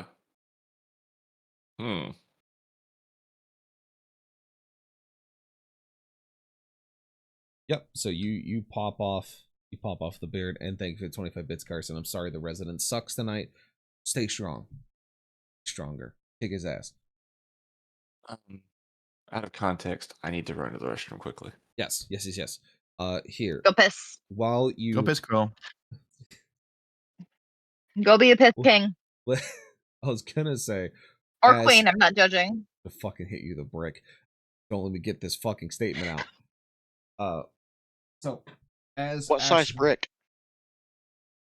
We're taking an ad break. We'll be back in 3 minutes. I was actually waiting so that I could say "Uwu, brick me, dungeon grandpa." I Brick me. swear to everything holy. We're running ads. We love you. We'll be back in 3 minutes. Oh yeah. Hey, Grim. brick me. Hey, Grim. Uh-huh. What do you?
This is all the Chat's primo not full of content right now. virgins. And now we're back in cast. They heard you. Yeah. There were some things being said I'm glad you guys didn't hear. Let's put it that Yeah. way. We can repeat it if you want. Yeah. The things that were said. No, we can't, because that's only for premium tier subscriptions. Oh yeah, you Oh. gotta do a tier 3 sub if you want to hear the Mhm. degenerate shit that came out of my mouth during break. Get that hype train started. Get that hype train Yep. going. If somebody Start does that me a hype tier train if 3 you want to hear subscription, so Cassie help me Unfiltered. God. If I had $15 to blow right now. Cassie ungagged. Yeah, Cassie Unguy. Oh jeez. Wait, no, that's what I'm gonna call my fans. No, that. Oh no. Okay, so All right, next so Friday, see you guys. Stream's over. This has We're been a going home. fantastic brainstorming session. No. So as we return, Ashlyn, you of course fucking not there we go. There it is. Man, yeah. You, of course, pull not the minion. beard off of the crazy old man in the jail cell. It pulls away, rips off his face as he goes, "Oh!" It's old man with us. Rip his You face off? see, I was you about to see say God. context, underneath- please. You see underneath the beard is the brilliant, splendid mustache of Mallory Gilderoy, who will begin to spit and shout, "Whores! Lookalikes! Whores!" I think we found the Out of doppelganger. out of context, quick question: Yes. Is he saying whores or horses? Now he's saying whores. Before he was saying horses. Okay, Hmm. so within the zone of truth, Lindoriel, while he is yelling whores and looking like Gilderoy, she's going to ask, "Are you actually Master Gilderoy?"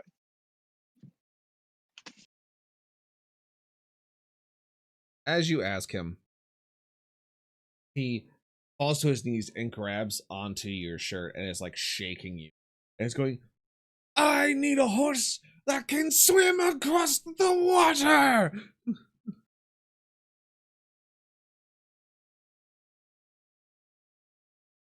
Why are you Lindoriel's going to still sigh. pretending to be this character? Okay.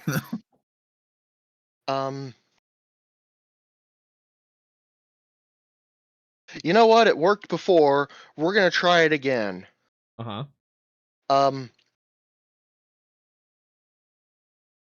The power of concussion compels you. Oh, good. Protection from good and evil. As you put the spell on him, nothing happens. He seems to glow with a slight aura, but then he looks at you and looks back at Lindaro and goes, "Seahorse!" as he's just shaking her even harder. Didn't one of you say something about a scroll of feeble mind?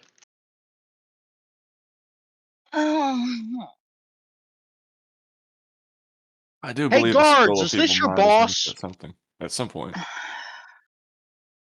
The If guards it's look a in. doppelganger, they're gonna know. The guards look in, and all they see is the back of Lindario being shaken back and forth, and the old man on his knees. And they look in and just go, "Up," and just put their hands up and look away.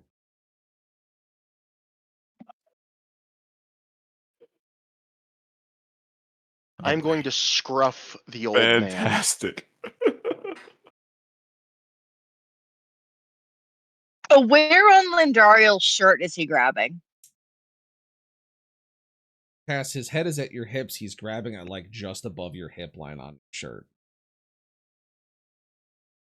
I am scruffing Closest the his old head to man. my hips. Yep, you scruff the old man, and you're just gonna like pick him up and show him to the guards. Yep. As you pull him up, and you show him to the guards. He looks at him and goes, "Do you know of any seahorses? Ham is delicious." And they look at you, look at him, look at you, look at him, and go, "Hey, he looks like him. He don't fucking sound like." That's what I needed.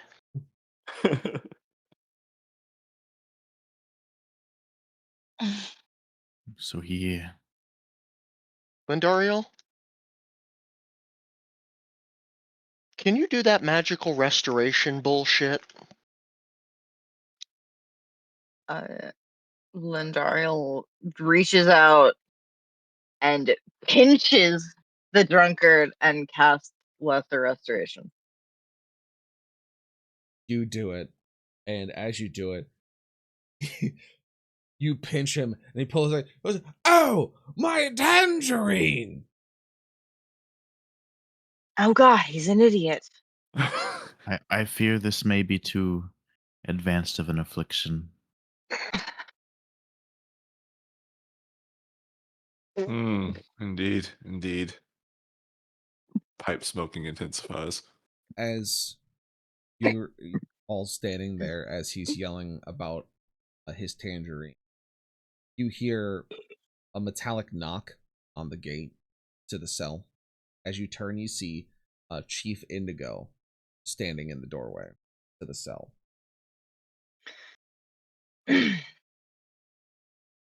He looks to all of The you. priest! Yes, the father of Lady Dasher. Oh, please tell me you can make this go away. He looks at all of you and simply goes, "I am not here to qualm. I am here to simply deliver a message to you from my granddaughter, Lady Dasher. She means you no ill will, but does hold you responsible for her husband's death. And in our culture, blood requires blood. She won't kill you all, just the ones who held the blade. This is her final offer. Now, from my granddaughter, she may have my wisdom, but she has her mother's fiery temper.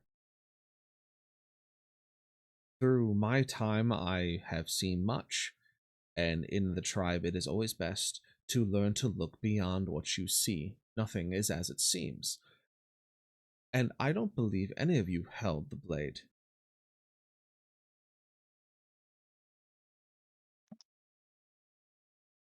Well, Your Eminence, or whatever title you prefer to go by, we've got a pretty good idea of what's going on here if you would be so inclined to indulge us. As do I, but I am not in the right state anymore to deal with things such as this, as I am not the fighter I used to be. But Oh no, we can handle that part. I need you more in a supportive and diplomatic role. I was gonna say administrative. That works too. I can see what I can do. But in the meantime,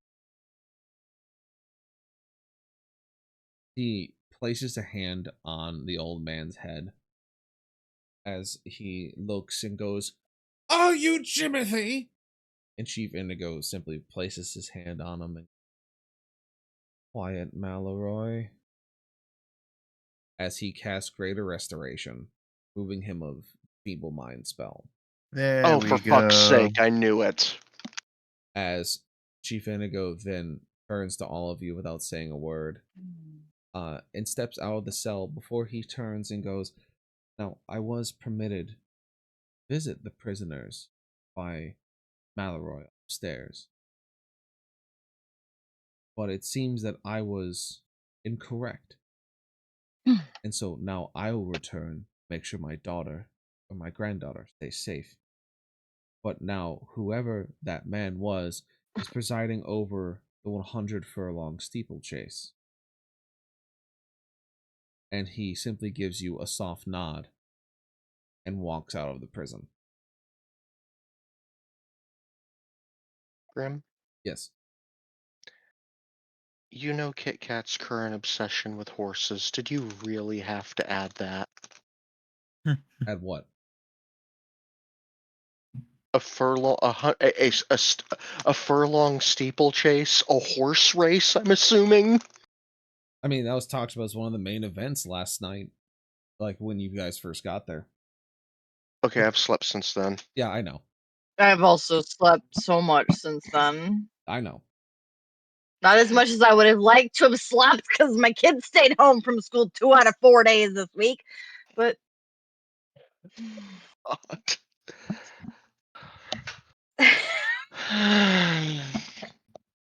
good. I'm good. I'm calm. I'm calm. Do the horses look pretty?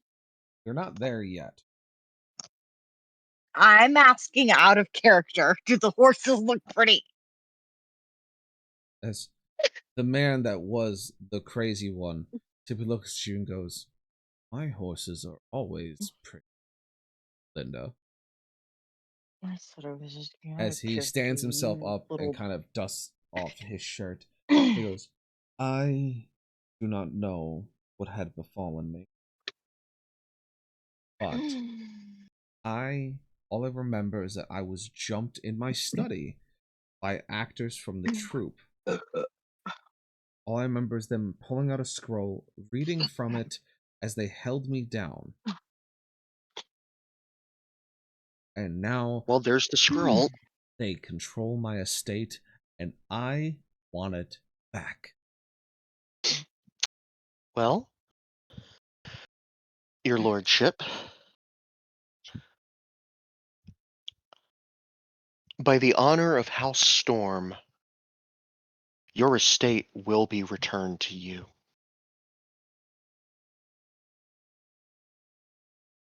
We've got some imposters to dethrone.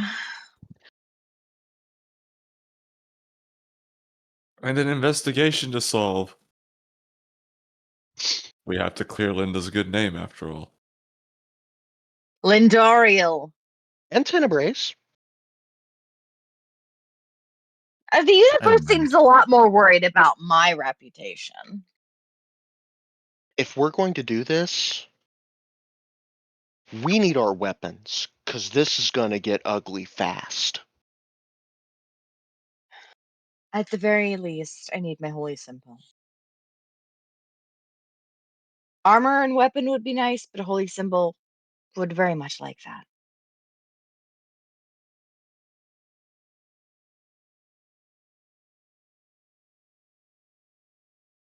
He goes, "Yes, of course. You will need them, but you also need to make sure that we do this post haste. Because I am not going to let my empire slip from my fingers because of some deranged actor." Here, here. Would you Indeed. recognize the Most very. specific troop members that held you down? Yes, I would. But I feel that there's something more going on than what I currently understand. Now, you there, God. And before he can even finish his statement, the guard that was with you before comes running back in, just sweating and breathing heavily as he has 4 swords in hand. He goes, I heard you needed weapons. I brought you some. Here, Lindario, take this one.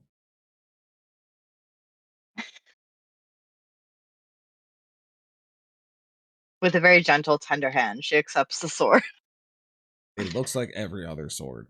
It's a I was guard. expecting something defective, honestly. It's a guardsman short sword. But you all have swords now. I need a second one. Vaughn gives I have Ashlyn mine. his. Now you have 3 swords.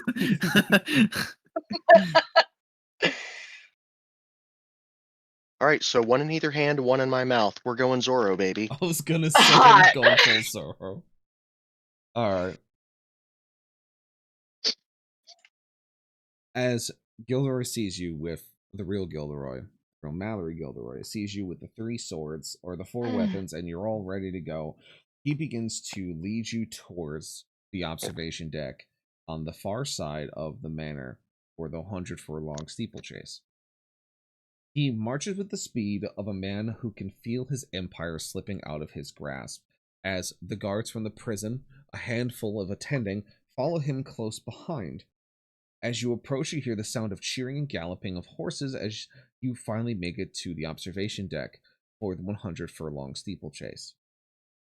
A continual line of 100 riders, their horses kicking up dust and muck from the track, separates you from the tiered seating of the observation deck, packed roughly 200 finely dressed guests. In the center of this box, you can see a man surrounded by guards, a man who looks awfully like Mallory Gilderoy.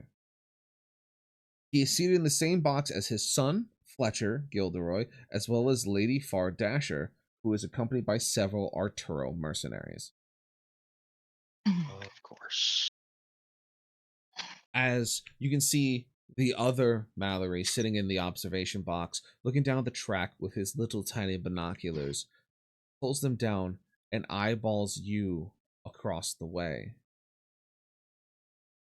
and signals to one of the guards towards the racing line. And as the last 100 horse passes you, flags go up as they wave down the line to signal a pause to the race, as he calls out to you, telling the guards around him to protect him, saying, "Look, there's an imposter in our midst. That man there is an imposter traveling the company of those murderers and thieves sent to usurp my power. Stop them from getting close." Andariel, how are you on spells? I could probably pull off some lower level ones, but higher level magic is far beyond my reach unless my goddess decides that she wants to gift me something. Can you pull off one more of those truth auras? Out of character. I don't know, DM, can I? Technically I'm out of 2nd level, but we got some fate points.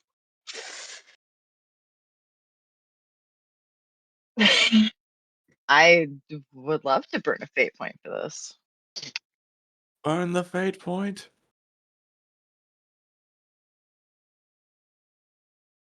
Put it right on the imposter Gilderoy. Lendariel is going to like raise her blade, pointing it at the imposter from very far away, obviously. And she's just going to glare at him. And she's going to say, "Lie to me now, motherfucker," and cast Zone of Truth on him.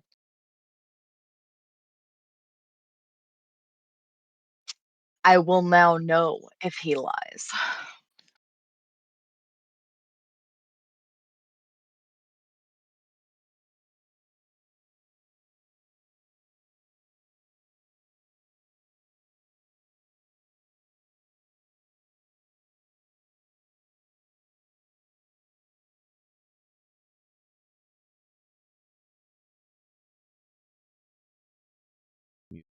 On stream. What the hell? Don't know how long Uh-oh. that's been going on. Welcome to the story. Hi guys. So you cast Zone of Truth on the imposter Gilderoy, and he simply calls out to you that there is an imposter among them. But he doesn't repeat the murders and thieves part. Just simply, thank you, Twitch. Simply that there's an imposter among us. You need to stop them from usurping my power. As he says these words, thank you, Zone, for the bonk. You will see that Fletcher will loose 2 arrows that go very wide and land in the wood to the far left of you. Lady Dasher, Hmm. seeing all of you step forward, or step into the light to be perceived, stands up with some of her guards around her, sword drawn from her own royal cutlass, and instructs them to apprehend you. Now, as the guards begin to approach, now making their way across the track towards where you're standing,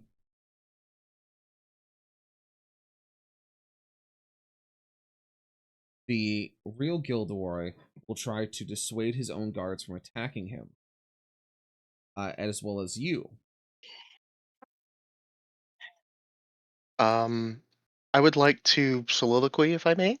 Sure. Do I see Chief Indigo up there? No, he's still making his way there. He moves with a Balls. very slow speed. Okay. Fuck. Out of character, I just went back and checked the VOD. You were only muted for like literally like 30 seconds of speech. So, all Oh, good. great. When the fuck did that happen? I don't. It was like right after you said the thing about thieves here to usurp the power the first time. Oh, so then we didn't miss anything. Cool. Pretty much, yeah. Wonderful. Wonderful. I love it. I love to see it. I'm such a good mod. I go back and check your VODs to You're, see s- when you mute you're yourself. such a good mod. Good job. Say it again. You're such a Oh. good mod. You owe her extra chords this time. But you know I want what? extra cords in my spaghetti and a What? head pat. Yeah. Is that? I don't give those out. I'll That- settle for just the head pat if you want to save your corns. I would like to save my chords. I will give you a head pat, and I will tell you that I would say you are the best girl, but that would be a lie. That's Heather. So, Heather is the best mommy. Technically, technically, you're gonna push your glasses up too, Cass, that you don't wear. Are you You're gonna put glasses on. Listen, I need new glasses, okay? They're not my current prescription. skill issue?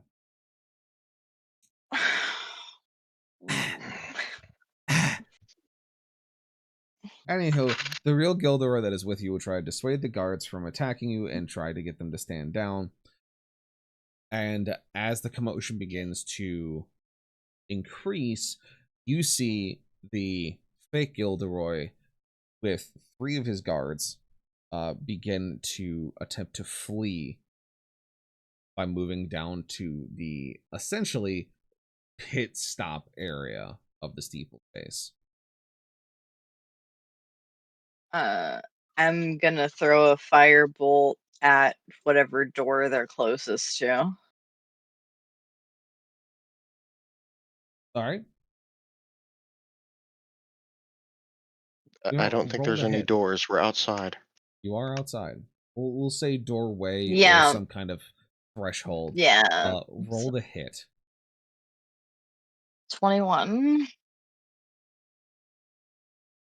So you yeet this thing at them, and it lands in the left side of the passageway, or the threshold leading down from the 2-tiered bleachers, in a sense, towards this pit stop. As it lands, all it seems to do is make them run faster, as you see them running towards 3 horses that are tied up. oh shit. I'm gonna. Oh, Oh God. I have an What? idea. Okay. I would like to. How far away are the horses from us? At this point, you are about 80-ish feet from the horses. Okay. You would still I'm have gonna your full movement to get closer. I'm gonna move close enough so that I can cast spiritual weapon near the horses Uh-huh. where they're tied up. Oh yes. I'm gonna swing a spiritual scimitar down on the ropes. And then I'm going to cast Thaumaturgy, and I'm going to shout very loud to try to spook the horses. Good call. As you Hell yeah! swing down the sword, you easily cut the reins that have them tied, as they seem to be pulling against it. From all the commotion, seems to have spooked them already. And as the fake Mallory and his 2 guards run towards the 3 horses and go to reach out for them, you cut the ropes as their eyes go wide, and you make a loud noise of your description that spooks them and forces them to run down along the track away from them.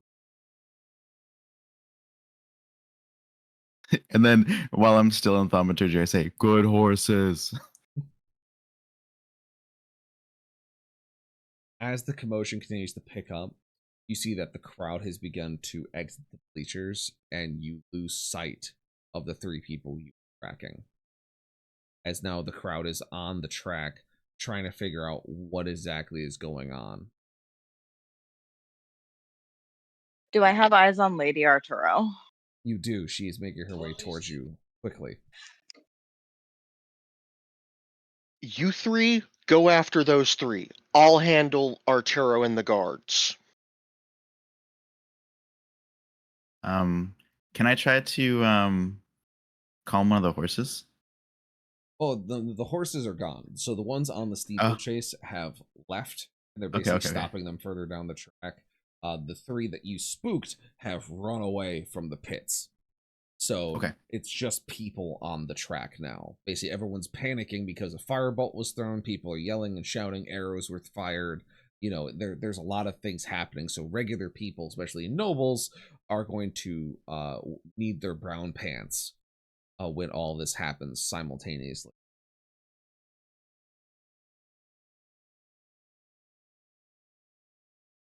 So, Ashlyn, you wish to take care of Lady Dasher and the Arturo mercenaries. You can step forward to deal with that. Well, that's only if the rest of the party agrees. Yes. I'm Yeah, absolutely. Start to run after them. All right, Vaughn, what are you doing? You running with Lindariel and Tenebrae down to the crowd to find those guys? No, I'm talking to you with my mute button on. Thank you. Ah, Yes. Yes, I'm doing what everyone else is doing. Sorry. All right. So the 3 of you go down the steps very quickly as Ashlyn basically steps in front of the guards and Lady Dasher, looking very intimidating as they do, because Ashlyn, being a born and bred fighter, outclasses these mercenaries by significant. So they are very wary of the fact that you have a sword. They all have swords, but you now have a sword, and that's a problem. I'm going to take the 3 2 swords even. in my hand. 3 swords, yeah, even worse. I'm going to take the swords in my hands, and I'm going to say, Lady Arturo, parlay. And I'm going to place the swords down on the ground beside me. Let me speak. By the honor of my clan and your father, his eminence, let me speak. Yes. The honor of my house, sorry. Mm-hmm.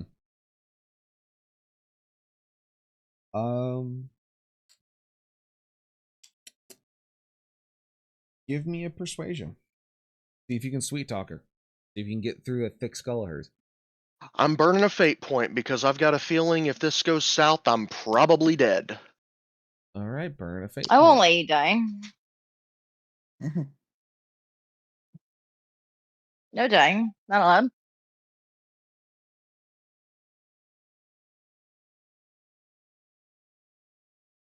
First one is a 13. Ugh.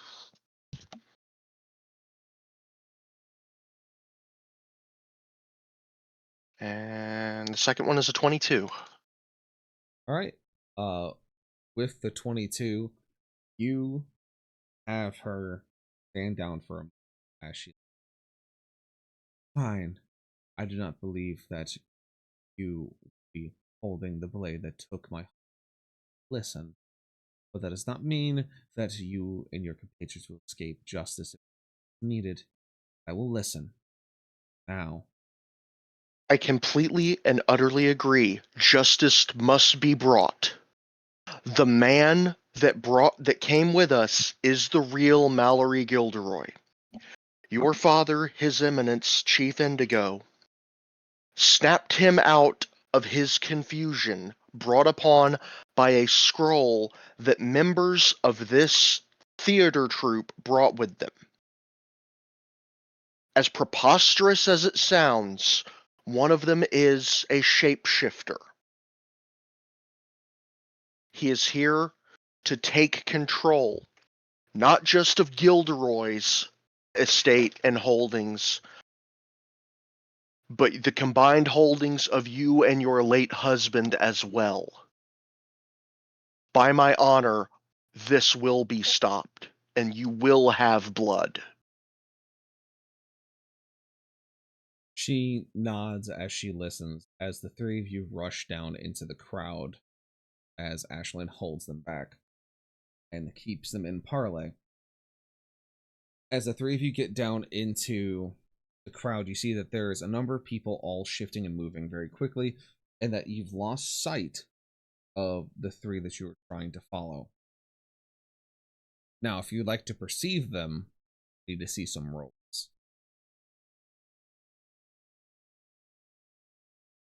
Okay. Can I state one other thing to Lady fuck. What's her name? Dasher Arturo. Yep. Yeah. And I'm not even gonna bother making a roll for this. I'm just gonna preemptively burn a fate point. We've got enough of them. Fuck it. I don't care.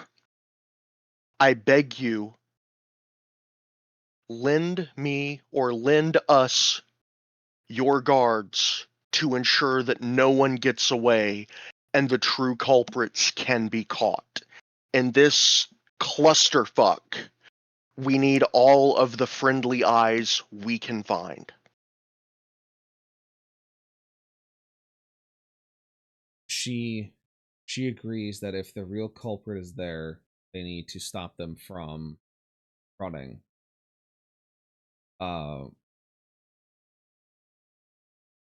So the mercenaries that she has in her possession will go down and begin trying to hustle the crowd or just kind of herd them in direction to stop people from leaving. It's a large crowd and not enough mercenaries. Some of the guards are still trying to move to surround you, but they're confused as Lady Dasher has not done anything out of ordinary. So it's strange to them seeing it. As the three of you go down, you can perceive. What did y'all get? I'm gonna use Kenku Recall to give advantage on my perception roll. Okay. Give me a moment to get back to my computer. Okay. That'll be a 24. Very good. Sorry, Lily was being a monster. For Business is thing Lily done. Also, my dad said I could have more vodka. And wanted to yes. instill in me that it did not go past his notice that I finished off his almost empty bottle. He's like, God, I know. You raised me to adulthood. I don't think you're stupid. All right. Perception. Perception. 15. Okay. On. I could have just gone with my passive. – Sorry, what am I rolling? I was distracted. Perception. Perception. 13. Oh man, the detective. Glendaril and Vaughn, there is a lot of faces all moving around all at the same time. And so you're trying to track them down, but knowing who you're dealing with, it's hard to pinpoint who it is. But then both of you hear Tenebrae call out as Tenebrae, you see the three of them now having changed their faces, moving towards the edge of the crowd, trying to move towards the theater. Thank you, Tenebrae.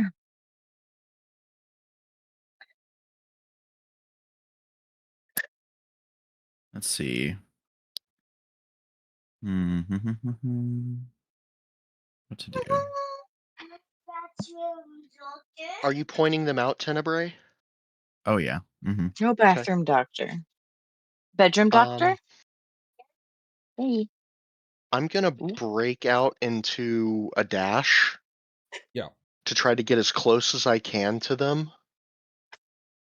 and shout, which one's the lead? Let's see which one Tenebrae gestures or points at. Which one has the clothes that match our dear friend? They seem to have changed clothes to the most part. Clothes whether too. whether ripping things off or changing the arrangement of things as they're trying to quick change moving through the crowd. But you can recognize Calico, the man who is impersonating. And so you point them out to Ashlyn as well as your RP members. I cast Prestidigitation. Okay. Sparkly. I am going to create a colored mark across their face Okay. in neon green to mark them out.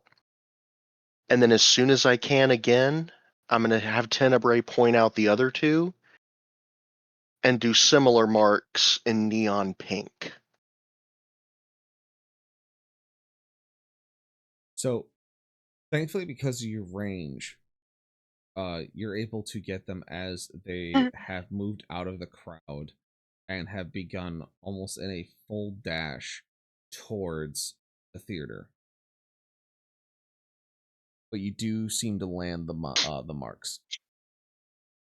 I'll shout out, Arturo guards, look for the marks on the face! The mercenaries try their best to get through the crowd, but are having issues as they're not just dealing with panicking individuals, but also panicking individuals that are now having even more commotion thrust upon them. Just becoming a sea of very confused bodies. They do hear you and they do understand, but they're kind of stuck where they are. But the four of you are able to move through the crowd rather quickly and follow them towards the theater. Let's go. Yeehaw. Lindario is going to stop, clasp her hands in front of her chest, Uh-huh. and reach out to Mistra.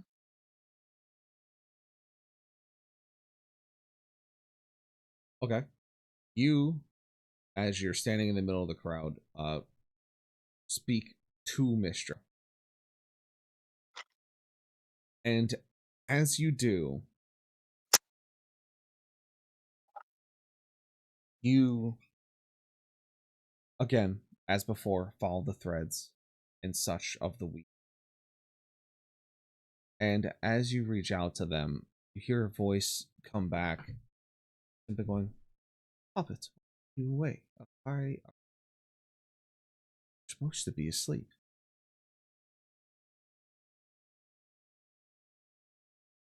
And that is all you get from communication.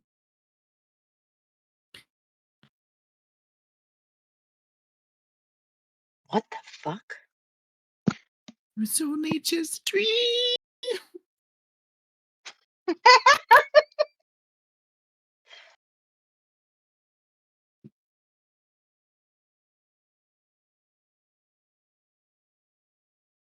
Um,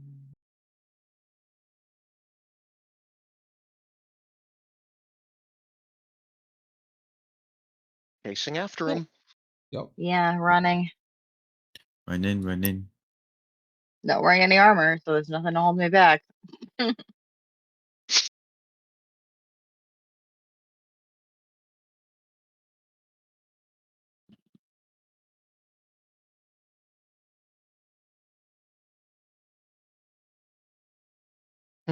At this point, you begin pursuing them as quickly as you can, moving through the track and the wood lines as you are making your way towards the theater.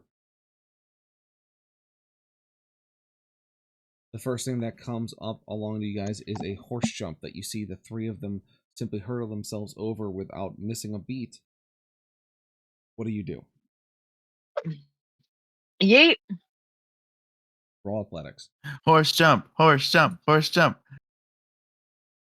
If you wish to jump over the hurdle and keep pace with Wow. the pursuers, you would roll me athletics. If you'd like 11. to go around the hurdle, you will slightly lose ground. Wow. So that's for everybody. It's just what your action is. Yes. Either Alright, I'm you're gonna going to roll. try and jump it, or you're going to go around it. Roll athletics. I've got good athletics, so 18. All right. So, 21. so what we're going to do here is we're all in a line. This just in. DM forgets how to do a line.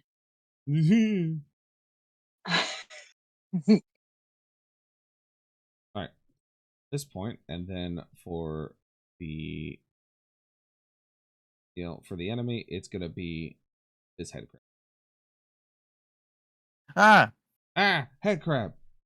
it's huge. It's massive. So at this point in time, you guys are pursuing. So fix the camera. That is. All right. So, who I just got saw our above- names. Wait, what? Who got above a 16 on their athletics? Oh no! 19. 21. Okay, so Fawn and Ashlyn, you keep pace. Tenebrae and Daryl not. You come across a straightaway cut through the woods as is a deer path.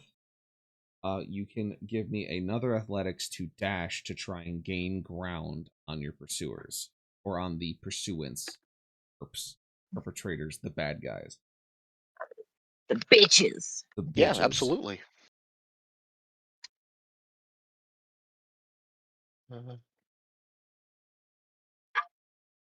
15. I'm sorry, what was the roll?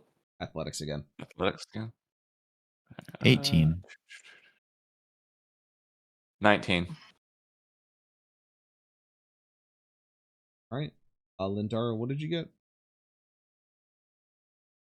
On my original? No, on this one. No. Are you gonna Oh. try and just run at the same pace? You're gonna try and dash to catch up. Just gonna.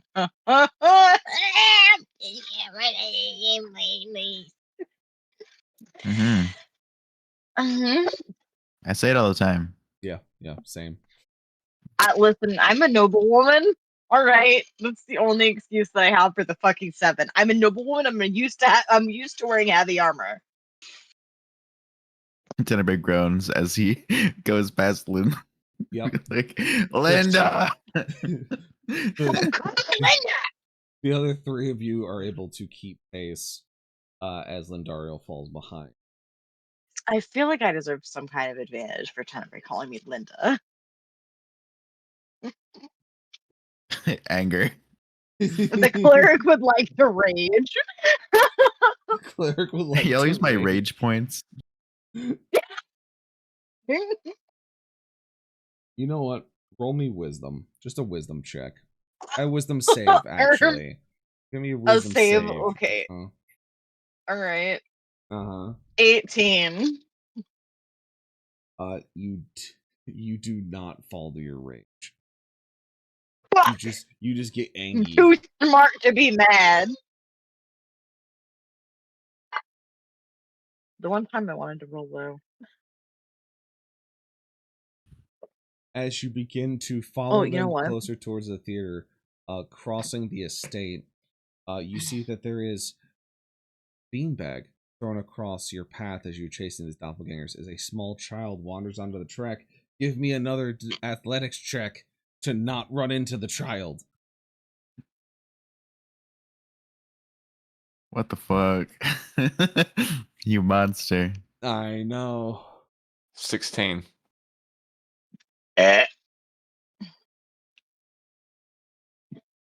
I'm gonna be careful with this one and not roll. All I'm right. going around the child. You're going around the child. I'm going around the child. I go through the child. Don't go through the child. I go through the child. All right. While Vaughn just Vaughn- vaults the child. Vaughn, what did you get? 16. Okay. Ashlyn? Yeah.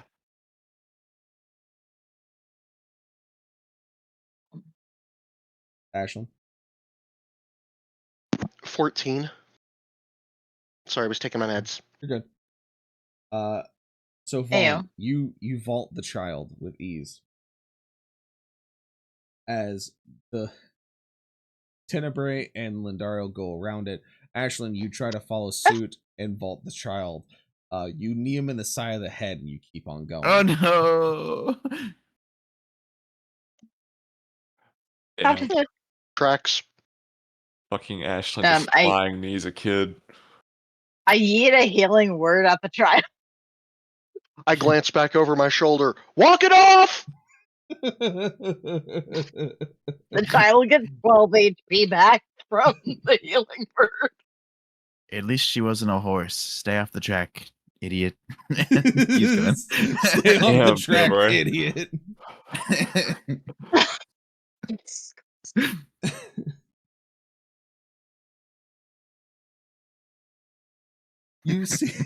You see another straightaway coming up as you're trying to run to catch up as you see the theater in the distance.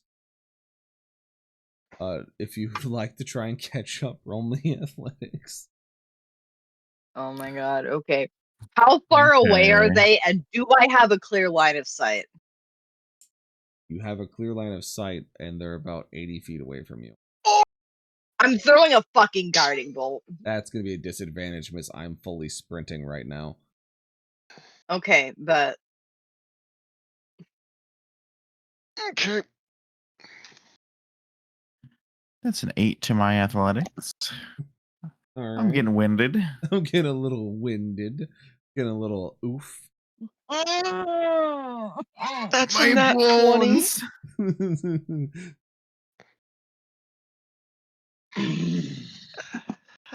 All right. That's an additional fate point to the party.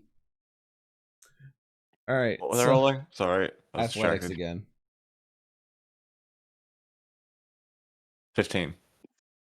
All right. So, there it is. So Vaughn and Ashlyn, you are now neck and neck going forth and doing it. Tenebrae, you feel winded. Ooh, woo. Hot. I love Yowie. I would like to change the target. Excuse me? just Not just Yowie, saying I things. promise. Definitely feeling crosshairs on the back of my head. So Cass rolled a nat 1 with Confusion. that guiding bolt. No. Yeah. So Which one of us did you just fucking smite?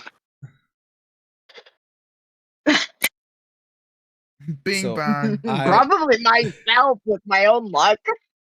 So Cass, in all of your wisdom, as you're in a full-on dead sprint, you see as you're losing the distance, and you just go fuck it, we ball, and you throw this guiding bolt. As Sounds like me. you just yeet it down the line, hoping to hit someone.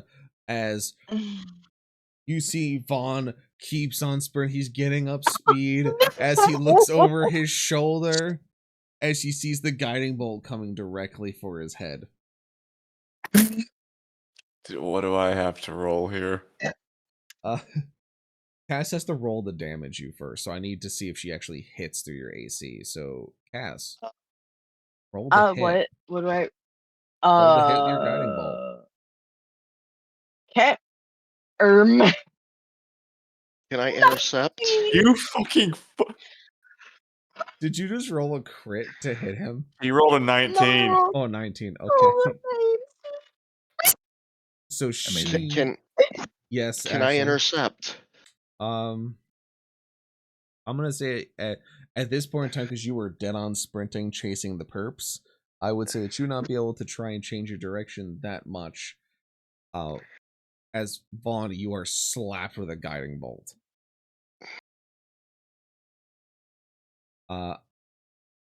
You hit the ground hard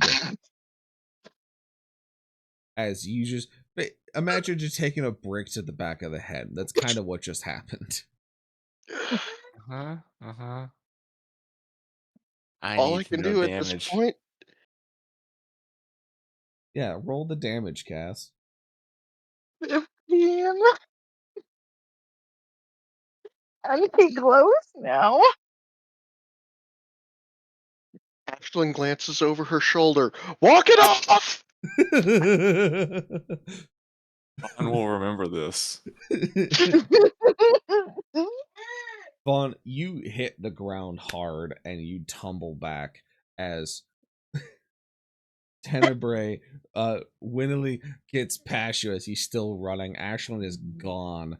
And Lindariel, you kind of walk up as Vaughn, you pick yourself up off the ground, feeling the pain on the back of your head.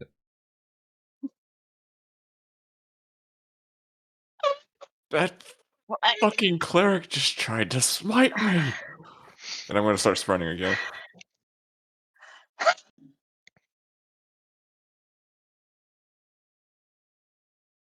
Very good. So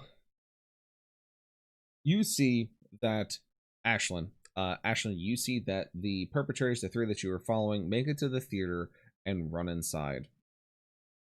You make it there mere moments after they get through the backstage door. And so you can hear and see them moving inside. The other three of you will arrive essentially at the start of this next turn. I'm gonna kick through the door and see where are they standing in proximity to me.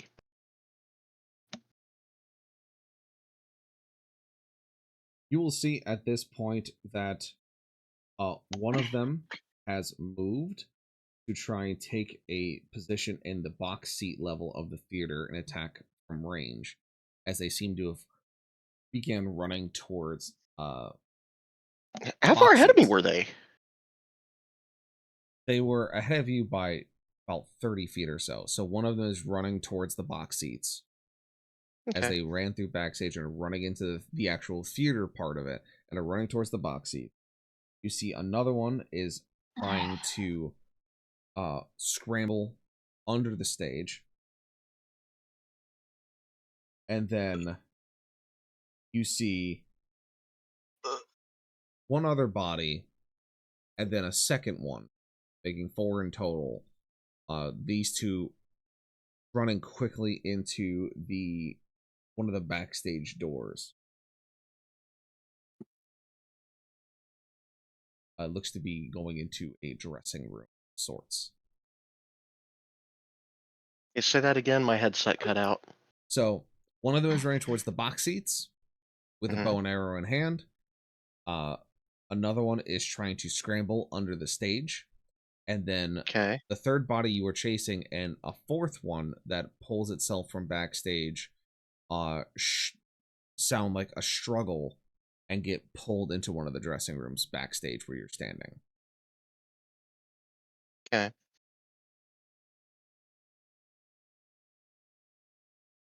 I'm gonna sprint through to head backstage.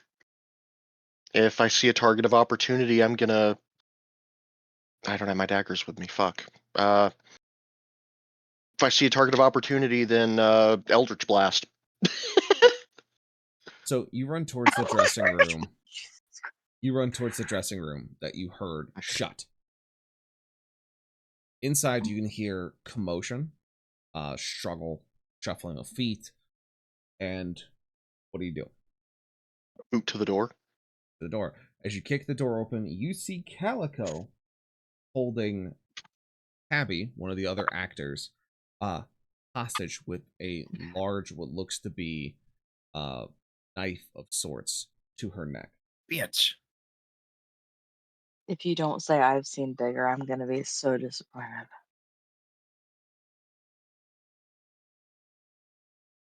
I'm going to draw my swords. We can do this the easy way or the hard way. Well, you say it's since the jig is up, it's either she dies, I or three of us die. It's really no longer a problem of my own, as my plan's already fallen to pieces. What's the Yeah, ain't point? that a bitch? Oh, I know it's the worst. Well, you've already killed somebody, and I don't know this bitch from Adam, so Why Eldritch do you Blast call right her for his head. bitch? All right, I'll roll the hit.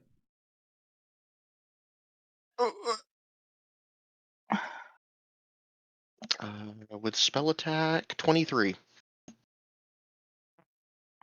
God, your rolls are hot. I've got a +5. God, I love your rolls. So as you fire, you hit Calico, knocking him backwards off his feet and onto the floor, the knife clattering to the side as Tabby, the woman that he had hostage, kind of falls to her knees and is shaking as he's on his back groaning. If I have the action economy, I'm going to rush forward, put my foot on his throat, and put one sword at the ready, the other sword point down on the family jewels. So if he moves, he's getting skewered. It's going to be hot dog on a Hey, stick. As you take this position and you're staring down at him intimidatingly, you feel a sharp pain ow. erupt from your side as you feel something stab you really well in the side. I'm going to take the sword I had at the ready and Ow. slash in that direction. Roll the hit. Hard as I can. Mm-hmm.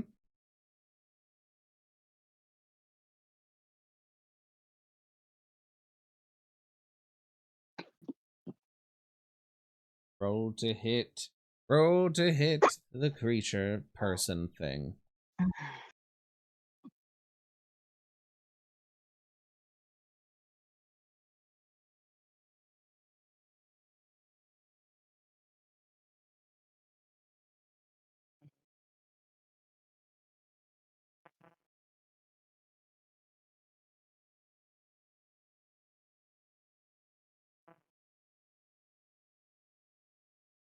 Ashlyn? Hang on. I'm Oh, are you doing numbers? trying to. Yeah. Okay. 22. Okay. So you spin with the blade towards the source of it as your sword catches something.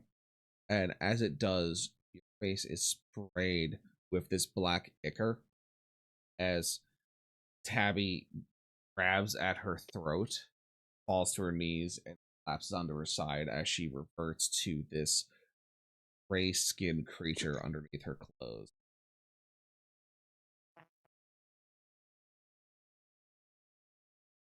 Cool. Tricky. Sword staying on junk, foot staying on throat. Staying on guard at this point. Holding further actions Hot. until. All right. So, one, I have to go do thanks to certain puppy. White way. Good. Hydrate, motherfucker. Yep, I was just saying the love right back. No. Oh, my fucking ears. Twin. Yeah. Shit. Oh my god. Ah, God damn it. Twice? An audio nightmare. Get fucked.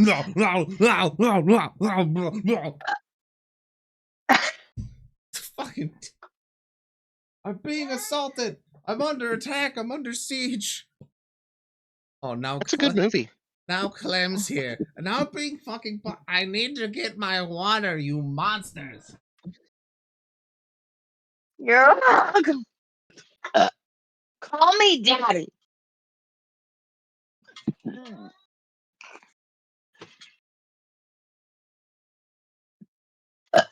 Excuse me. Heather? Yeah? Check your DMs. I'm in the bathroom right now, so I will when I get back to my computer. I've Not allowed. returned. And now I have to. Sorry, Daddy. I was about to say. I heard that. I can hear the vodka. Listen, Yep. don't talk about my vodka.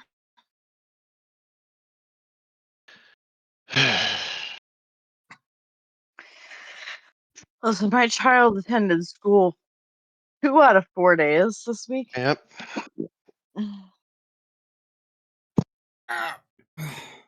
And you are dealing with it appropriately. Yes, I am.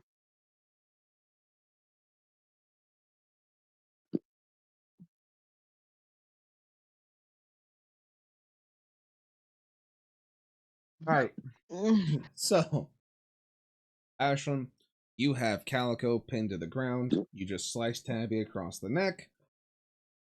At this point in time, my runkles, the three of you arrive right behind Ashlyn. And as you enter the theater, motherfucker, I've been shot once more. And now I've been belched at. Dear God, what is happening here?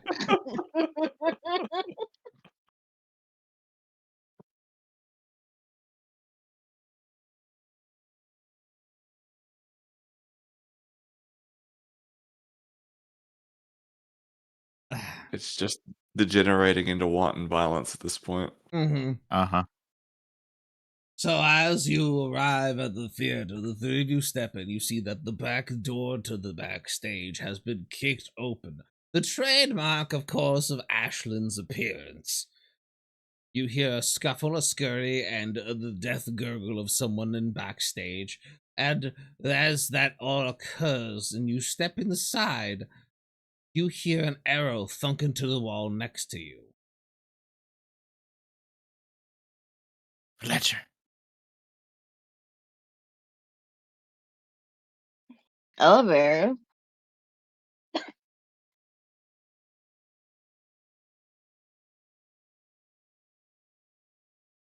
What do you do about it? Someone fired an arrow at you from inside the theater. Say, hey, that's not very nice. What the hell?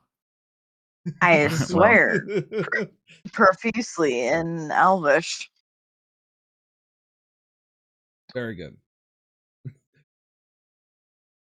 No one Have responds. I caught up with the others yet? Yes, you're. It's the three of y'all. So Fawn, Tenebrae, and Lindario all entering backstage I guess- at the same time. Do I hear Lindariel swearing? Yes, absolutely.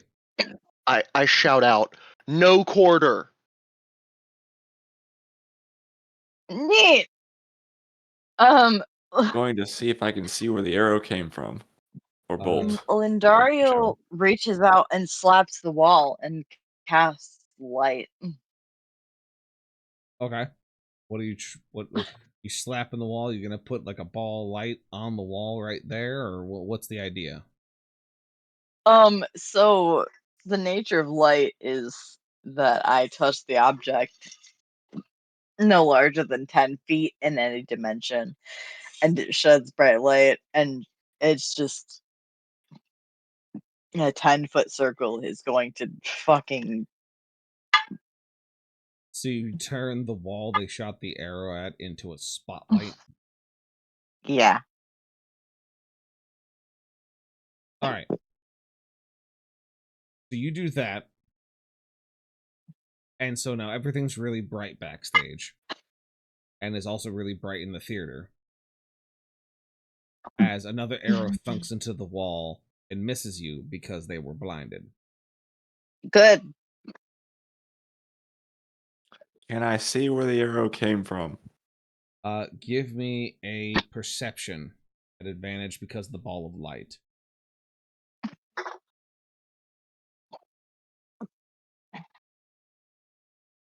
$16.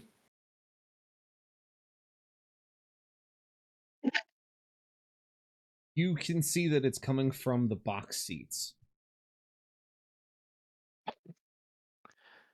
I'm going to point out the box seats to the others, well, in the general direction of them at least, and shout out that the arrows are coming from there. Ah, from the box.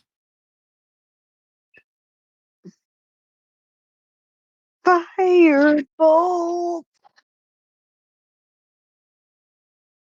Okay. It's gonna be At a the box. disadvantage at the box. In general. In general, you're doing a firebolt at the box in general. Roll the hit at disadvantage, please, because you're firing blind. 9 at disadvantage. No, even better. Cass, you yourself roll me a con save. Fucking damn it. This is for Cass, not Linda. This is for Cass. 8. Fuck you. You burpy bitch. That's about right. Stop belching and being gross in my ears. You're about to fall over. Fuck you. No. F you. Nah. So you I would have fire- made this decision if I were sober. You know me. Uh-huh. What a brat. Yeah. Hi. Hello. It's a day that ends in Y. I'm being a brat. Go figure. You launch a fireball at the box in general. Surprisingly, you miss the person there. And we'll talk about what happens with the fire later. Oh boy. Fantastic. The cleric's burning something down now. Great. Tenebrae, do you have anything you would like to do in this situation? Oh, Um, out of context, before you continue with that, I would also like to point out, just as a reminder, I did get hit in the back of the fucking head with a guiding bolt earlier, and I'm half My dead. goodness. So, yeah. Thanks. You're Just welcome. throwing Finger that out gun. there. oh, Sorry okay, for okay. interrupting. All right. How far away is the box? It's about, I would say, 50-ish feet from you. It's the box seats Alright. in a normal size theater. How's the way getting there by foot? What does that look like? You basically run past the curtains, across the stage, down to the floor, and then up the essentially stairs towards the box seats. So it's a straight Alright. line for all intents and Okay. purposes. Okay. I'm gonna start making my way over there. I'll go, I'll do my full movement on my way to get there.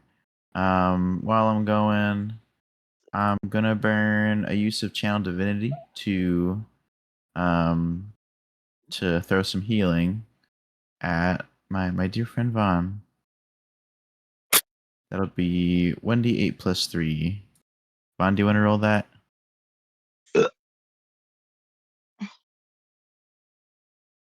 Yes, one D8 roll. Alright. So 1d8 plus 3, you said? Yep. Alright, so that'd be 6 points. Thank you. That's something. And it's I might not get one shot now, so I appreciate it. Perf. What do you mean? Maybe Cass doesn't kill me while you're abandoning me down here with her. You'll be fine. Abandoning. he hitches up his ropes a little bit as he starts going down the steps. That just puts the image of just like fucking the way they used to like try to sprint while holding their dress up, but he's doing it with his robes instead. It's very No, Cinderella. I do Yeah. that whenever I wear a maxi dress. Oh, did we lose someone? I'm not looking at the screen. Hang We lost. Okay, I was Discord. about to say we lost by far the most important person to me. True. Okay, Discord. Thanks. Strange. Discord being a brat. Mm-hmm. So Gets the brick. it's the brick. That's my job. You're doing a wonderful job. Yeah, especially with the back of your head. Mhm. Yeah. I'm going to write Carry you. on, Grim. So, as you're all kind of spreading out to deal with this, you begin to hear from behind you the sounds of Lady Dasher Arturus coming closer with the mercenaries had in posse sorts. And as they're getting closer, Tenebrae, you go across the stage, trying to make your way across it along with Vaughn. The trapdoor opens as you see a shiny thing reach out to try and hit both of you. I'm gonna need a Ooh. deck save from both of you. A shiny thing. Oh God, no. What You do this fucking thing? fuck. Why didn't you just stay on 19? Why'd you have to flip over to 3? Rolled It's 9. time to fuck. All right. Rage. That's a 5, baby. All right. Both of you get hit with prop swords from on stage, Ow! taking dulled metal blades to the shins. Ow! Fuck! My freaking toe! Ooh, my leg! My leg! Who the fuck puts prop swords there? You see the head of one of actors, specifically Gascan Dan. That's his name in the book, by the way. Gascan Dan.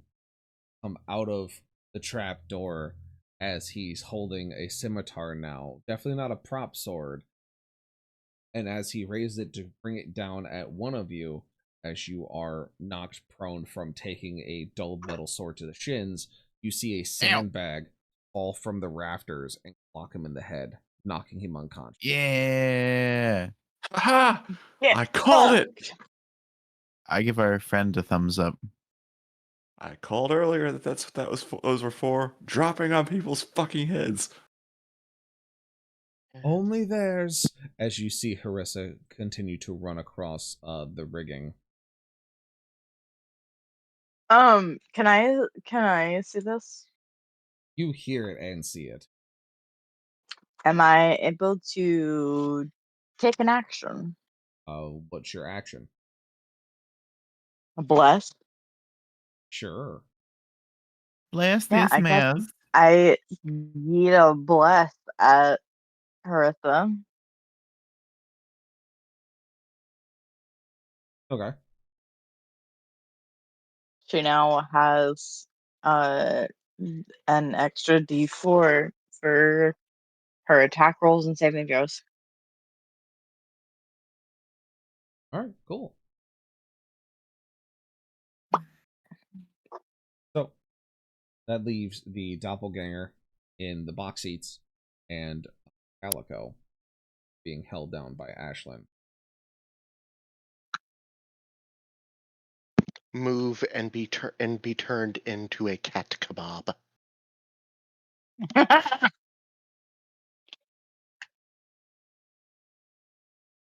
He doesn't try to move. He knows when he's beat, as he kind of looks up at you and goes, "Fine. Live for something different. Pity." At this point, the mercenaries and Lady Dasher Arturus arrive. As they move in, they see the doppelganger that is slumped over in the trapdoor as Tenebrae and Vaughn, you're kind of standing up. And Lindariel, you are gave blessed to Harissa and you're kind of standing in the open. As they step in, they see an arrow fly past them as the now 8 mercenaries rush the box seats and drag out the archer and just beat him senseless. Ha! Fuck that guy in particular. That's for my Landaria's shins. gonna slowly approach, not even trying to mask her existence, and just fucking spray the dying on the archer. Just in case. Just in case. World Mhm. Star!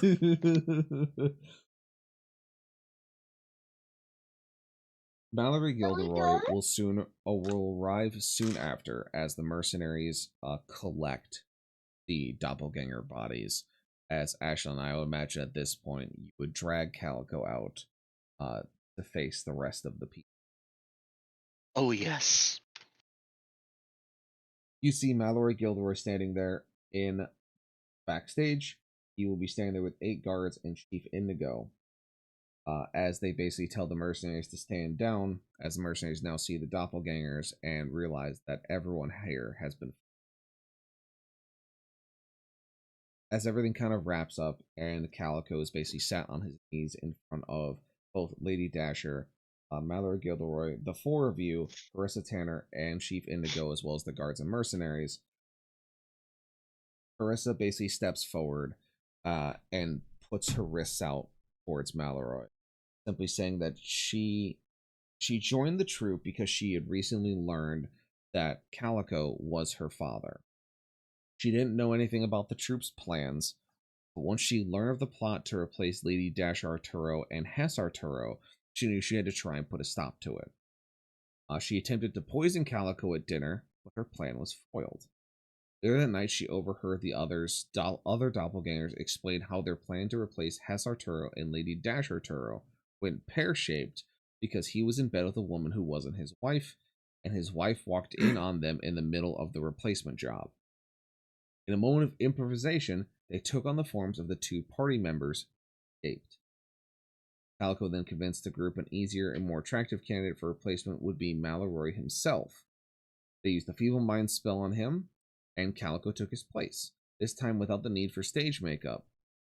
Carissa tried to flee, but because of the nature of their arrival here, she had nowhere to go, and so she hid and attempted to lobby the party for aid. I'll take Calico, drop his ass in front of Lady Dasher, draw one of my swords and offer it over to her. Per my oath, I present to you, if not the murderer, the one who ordered it. Lindario will step in front of Calico's daughter. Sorry, my mouth's full of tortilla chips. Lindario will step in front of Calico's daughter and just kind of like body block.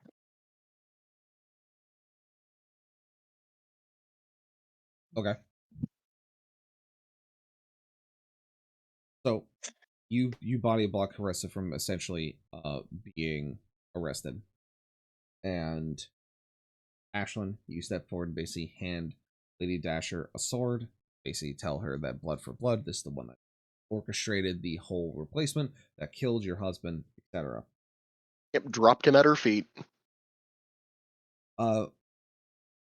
She, with a grim smile on her face, looks down at him and says, "Yes, I apologize for my rash actions. I should have known that heroes of your caliber would not simply take out a rotund, cheating dwarf without a reason. And you all seem to know a thing or two about being half-decent individuals. But I will not kill him here. I don't want to theater. Outside, Mr. Calico, we have much to discuss of your payment. Before I go, she hands over a small wooden ship to you, Ashlyn. Extremely well detailed and carved. Placed in the palm of your hand, grabs Calico by the scruff as her and her mercenaries walk outside.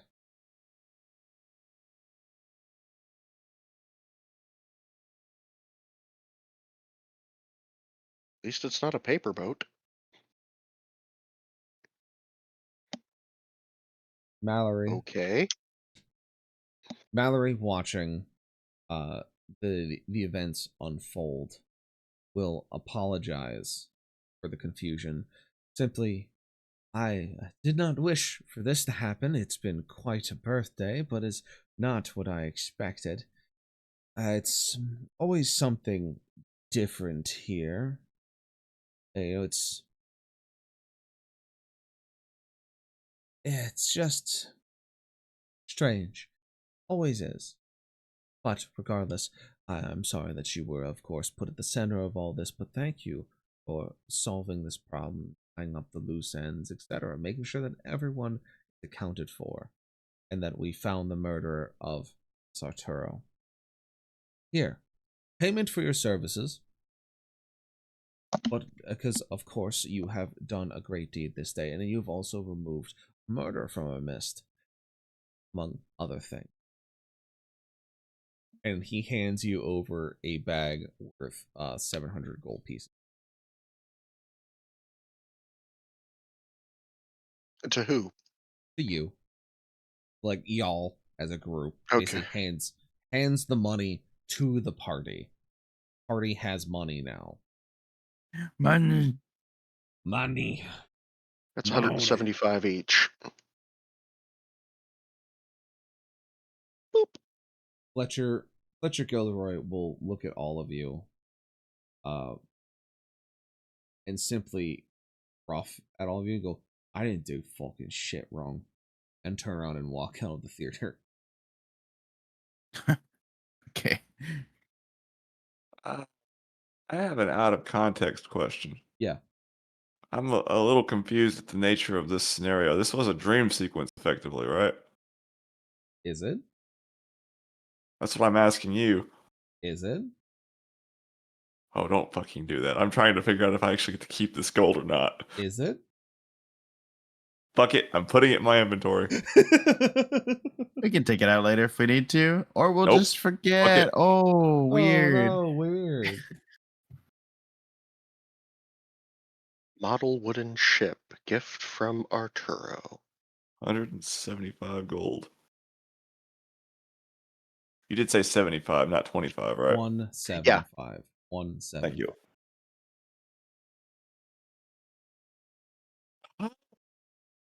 I'm no longer broke. As you're all standing there, the guards, mercenaries having left, Mallory and his son, of course, going about their business.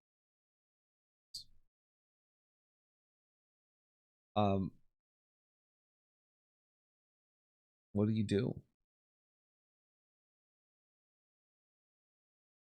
I'm gonna look around. I declare the investigation closed and start smoking my pipe again.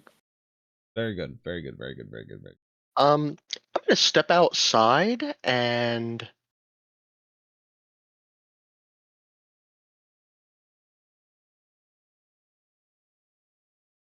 kind of see what Lady Dasher Arturo does, just for morbid curiosity, and look around for her father to make sure he's okay, since he basically just up and fucking disappeared.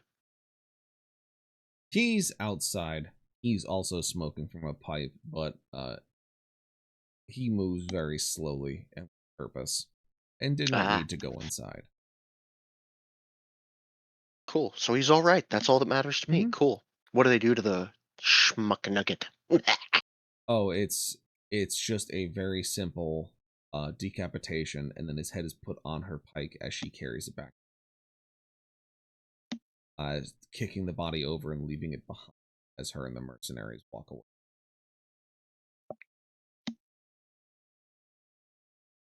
I'll lean back against one of the posts of the theater.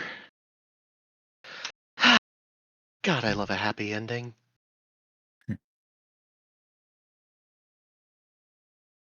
I need a drink. Was So, I in earshot of that? 1 second. Probably.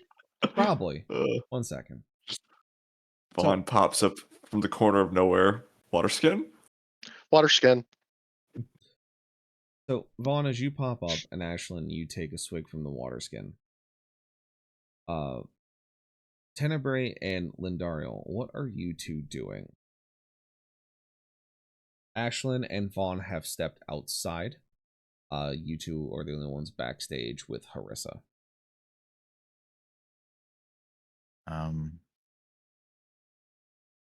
Suppose I'll check up on Harissa then.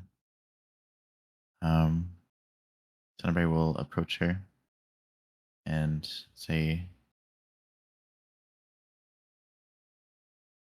"Well, I assume this will change some things for you moving forward. How do you feel?" I feel less nervous. I feel calm for the first time in a while. Knowing this plan didn't come to full fruition, stopped. It's all I wanted. I learned a lot here for what it's worth, and I will go in another troop to travel with. I'll keep practicing my trade, travel the region. I think our next stop was supposed to be in this country called Duvera, a very strange place. We were excited to go. Fortunate that dead, and I'm the only one standing, but I will find another one. Yes. Okay, well, I wish you the best of luck there. I appreciate it. We will see you on the road. Who's to say? Small play.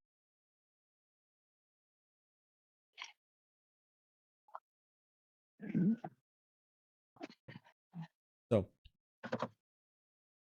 as she goes about essentially collecting her, and Lindariel is having magic feedback, Exploding. exploding magic feedback. Ashlyn, you take a swig from the water skin that's handed to you by Vaughn. As Vaughn, you step out, you see Calico's body laying in the grass as Lady Dasher has his head on a pike and is walking in a manner. Ashlyn, you notice that there is a strange colored paper sticking out of his inner suit.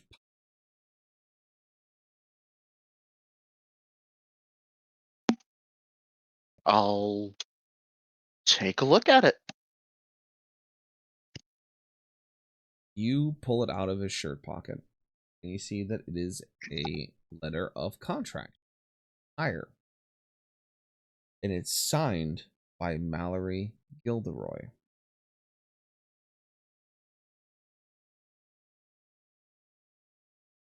Not too obscure, as he did say that he brought an acting troupe in to entertain his guests.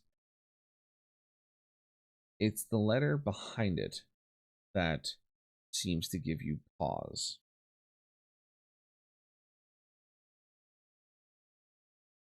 it speaks about the merger between the Dasher and the Arturo families. It talks about how he wishes to have them impersonate them, one sake of another.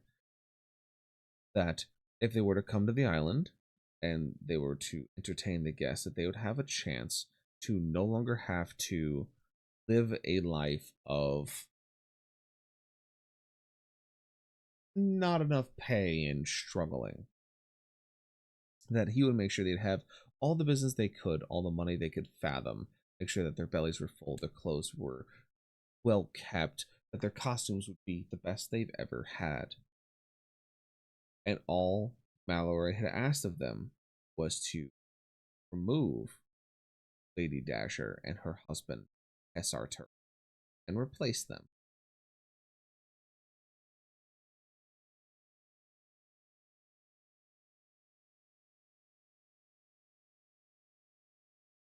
Oh.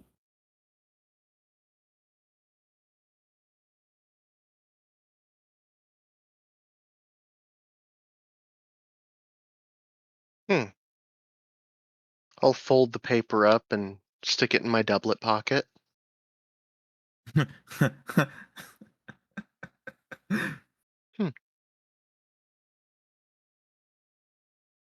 guys good here? I'll put the cork back on the water skin and hand it back to Vaughn.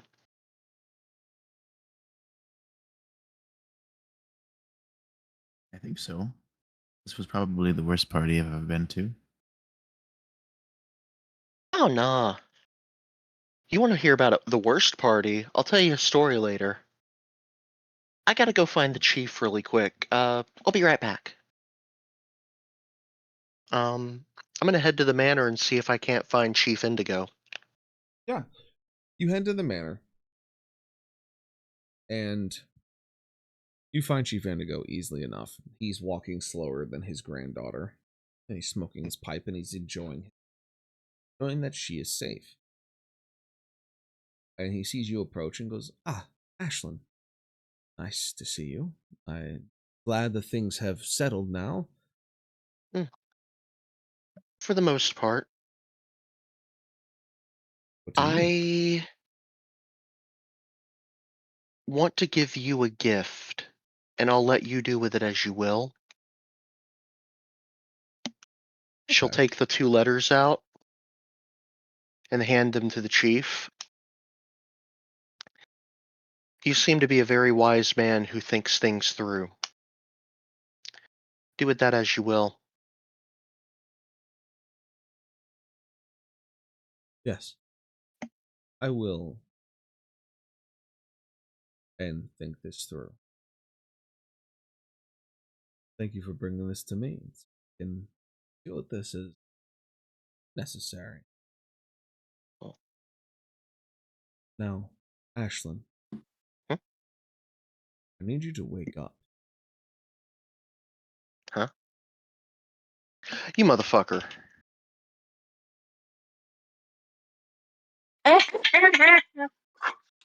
All of your worlds go blank in an instant. As Can I? no, You Okay. didn't even know what was Okay. that. your worlds go blank. You As didn't even know. a light falls on your faces.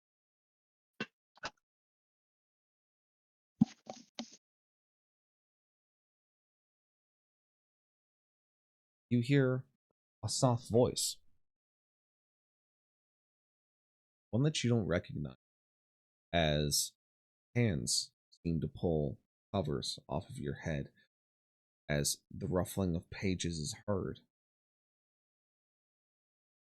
Your eyes scan across the book, but you don't catch any of your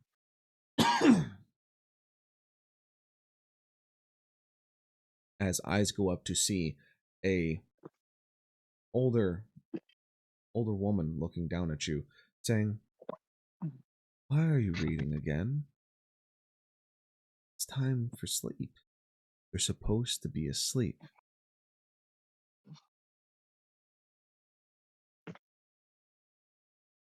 This voice sounds familiar, strangely close, yet you cannot place your finger quite on it as you all walk through this memory together. And Daryl, you recognize that voice as what you heard instead of Mistra previously. I was about to say, I'm gonna place my finger on you, bitch. Ugh. And as you all see this mother tell you that it's time to go to bed, to sleep. You're supposed to be asleep. I You need to don't go to close the sleep when book. I'm told to go to sleep. No. As Brick, Brick me. you see her simply smile at you and take the book, close it gently.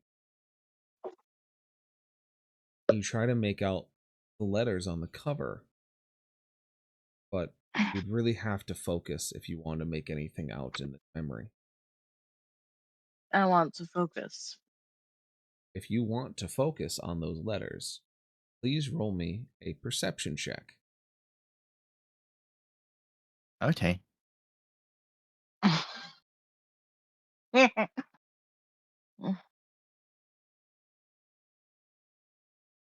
my other recall. I Is it rolled a too late to 12. go with passive perception? No, 24. very good. Let's see what happens if I do this. 22. All right. Baby, let's go with half. Cries. Vaughn, what did you get for your perception if you wish to roll it? 12. Well, so real quick, I'm going to message the two of you what you see on the book. Not say it out loud. Fuck. Ashlyn, if you want to get your ussy a wink.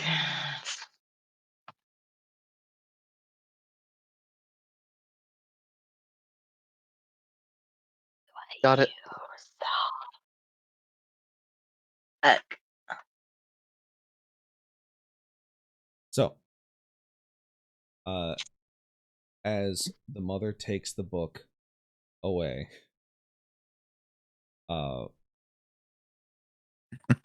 and you feel the blanket pulled back over you as you settle back into bed.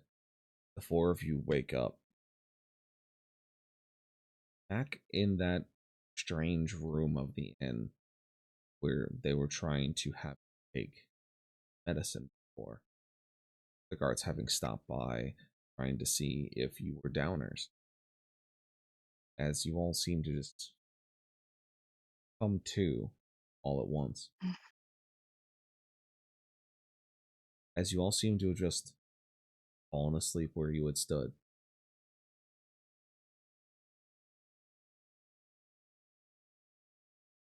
You feel that your coin purses are heavier somehow. And Ashlyn, as you wake up, that small wooden boat still in your hand.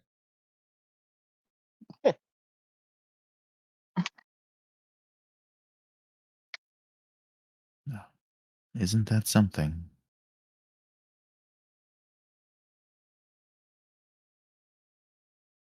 Vaughn, you I don't find know what. in your pocket the bubble pipe. What in the God. hell?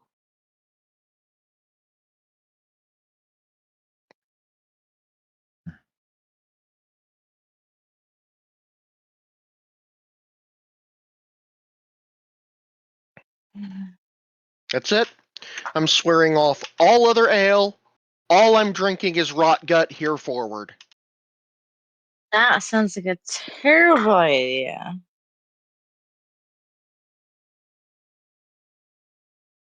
As you all begin to come slowly but surely, shaking off the memories of Mallory Gilderoy's manor, the island, just a number of these strange characters you met Like Garth, teleport circle, strange party goers, the rotund dwarf. All of it seems to fade almost as quickly as it was there. And as it finally fades out of your mind, as you wake up fully, you hear a bell toll in the distance.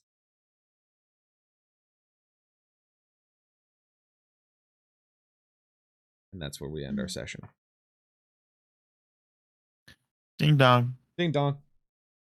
Ding dong. End of session. Ding dong. But I still have my gold, right? Yes. What can I say except fuck you? Mm-hmm. No, fuck you. Stop throwing shit at me. No, fuck you. Beast dodge, nerd. Let's cat. do our What? let's do our quickie breaky downy. Who? Oh, okay. I heard Kit Kat. Time for a cookie. Maybe. Who's to say? I do have cookies. So we'll start with Ashlyn.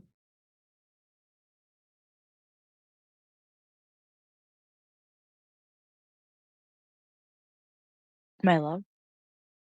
I'm thinking. In a big funk. I very much enjoyed the whodunit kind of clue feelings. The free-flowing combat scene there at the end felt really natural.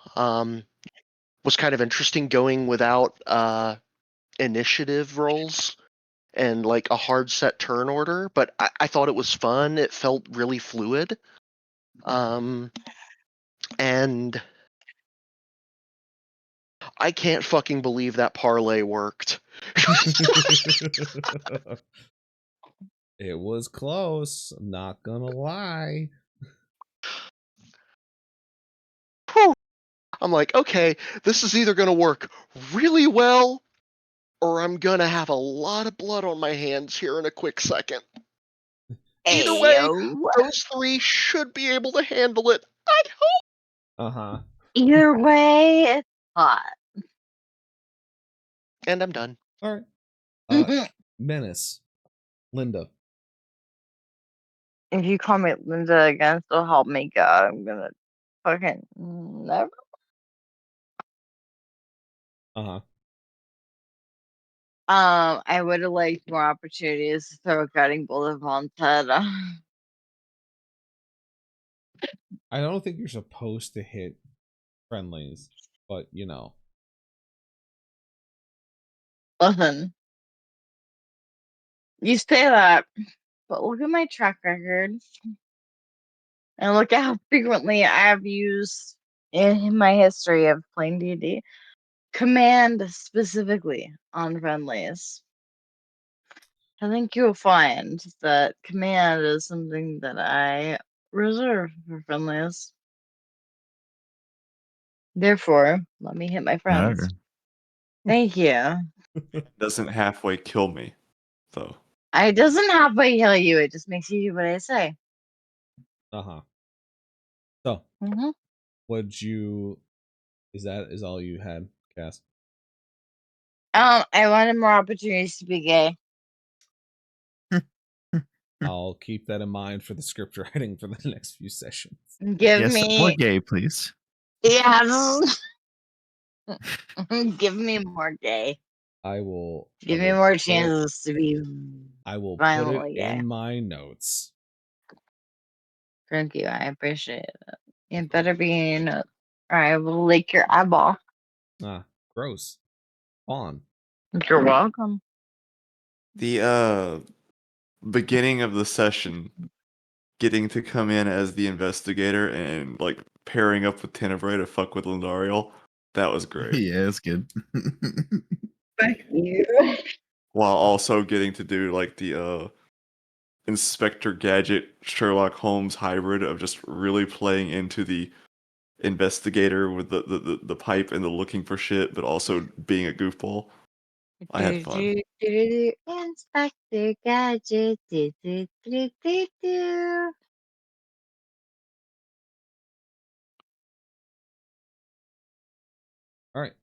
Very good. And then, last but certainly not least, Tenebrae. Yeah, I thought this whole little side adventure was a lot of fun. You know, from the beginning of it, it was kind of like understood between us all that like it was kind of like a side sort of thing, and so I decided to like use it as an opportunity to explore like a different facet of Tenebrae's personality. Yeah. Like a little bit more of I think I remember like from the session before like talking about like sort of like the headspace was like before the current adventure sort of. And Yes. so I'm picturing him as more like a little less like depressed, I guess. Like a little bit more humorous and like bratty a little bit, and that was a lot of fun to just kind of sneak in there every once in a while. I really Yeah. liked passing by the kid, ragging on Linda. That was fun. Yeah. It's Yeah. it was definitely watching you I play will that hurt different- you. to play that different roleplay facet of Tenebrae was very Mhm. interesting. Just like, yeah, it's the character from before, so how would he act? Very good to kind of play two versions of the same character that still mesh Mhm. well together. But yeah, no, I appreciate it. Appreciate you giving it that big energy, big bird energy. It was pretty cool. You're cool. As You're for cool. mine, I enjoyed y'all doing You're cool. gas. Pump the brakes. You can tell him No. that he's cool later. Let me get through my AR. Now I'm gonna tell everyone that they're cool. Kit Kat. So for my breaky downy stuff, it was basically along the line. I liked you all going through the mystery stuff. It was the first time really running a module almost verbatim out of this book, so I was kind of intrigued on how it was gonna go. I have some criticism for like how the story was built in like as a GM, which is why I was doing a lot of flavor and changeover and trying to like mix things in. Otherwise, I liked how y'all kind of rolled the punches, kind of started looking for things, kind of figured out where you need to go, had these very good ideas of where you needed to be, what you need to look for. All it was like you guys were connecting the dots. You really kind of pulling things together, working with the information you had.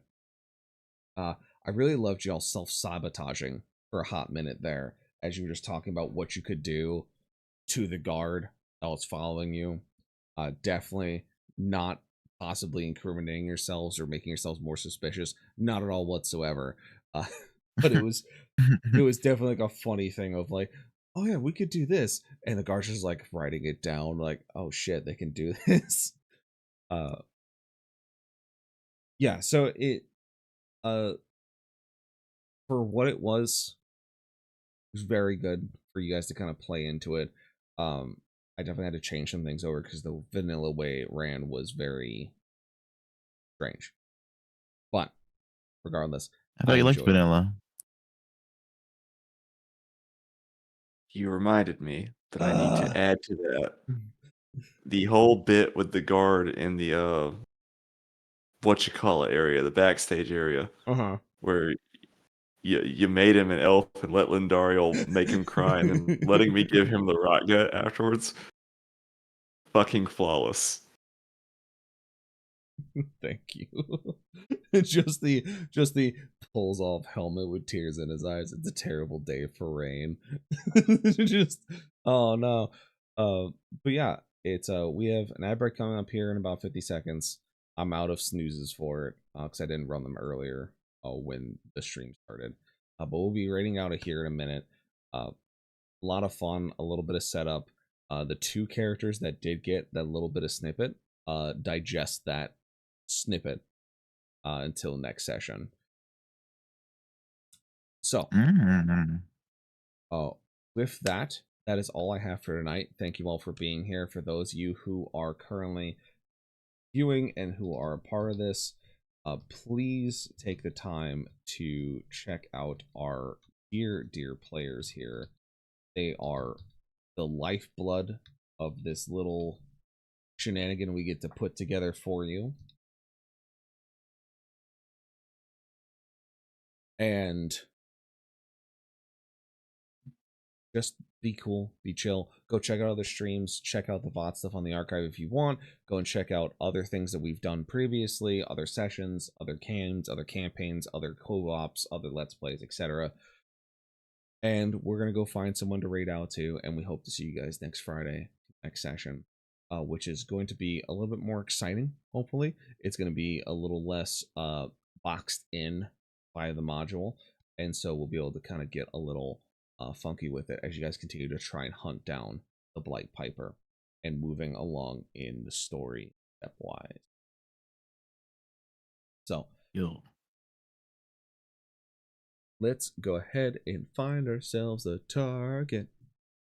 See who's on being a goober. I'm gonna go ahead and hop out of here a little Yeah. early. You guys all have a good night. You have a fantastic Good night, night. Mr. Zoe. Thank you Yeah. for being here, sir. Love you. Appreciate. Indeed. Bye-bye. Indubitably. Indubitably.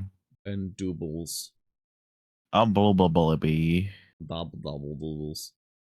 But yes, we'll find a target very quickly here. I'm just looking through who's doing what. We are going to And exactly. yeah. We're going to go raid into because they're playing Peak, they're being goobers, and it's a nice comfy stream for Yay. y'all to go chill out on as everything closes out for the night. So thank you all for being here, my players, my viewers, and everyone else in between. You would make this possible. There's a throne set up now that I was peer pressured into doing. I don't have anything on it. I don't Good. know what to put on it, if anything. Mhm. The book is published, Get of course. prepared. Author page is on the about section if you want to go check that out. And then, of course, we do stream stuff right now, Fridays and Saturdays. If my schedule opens up, I'll go back to doing Monday stuff or even sometime during the week. We'll see what's going on with that. But yeah, Friday and Saturdays will be the big thing. So tune in tomorrow for the house party. We'll be doing some co-working, some vibing with chat, answering questions, maybe doing some lore dumps for the agency and what projects we're working on there. So tune in tomorrow. See you next week. Bye-bye, everybody. Bye-bye. Bye.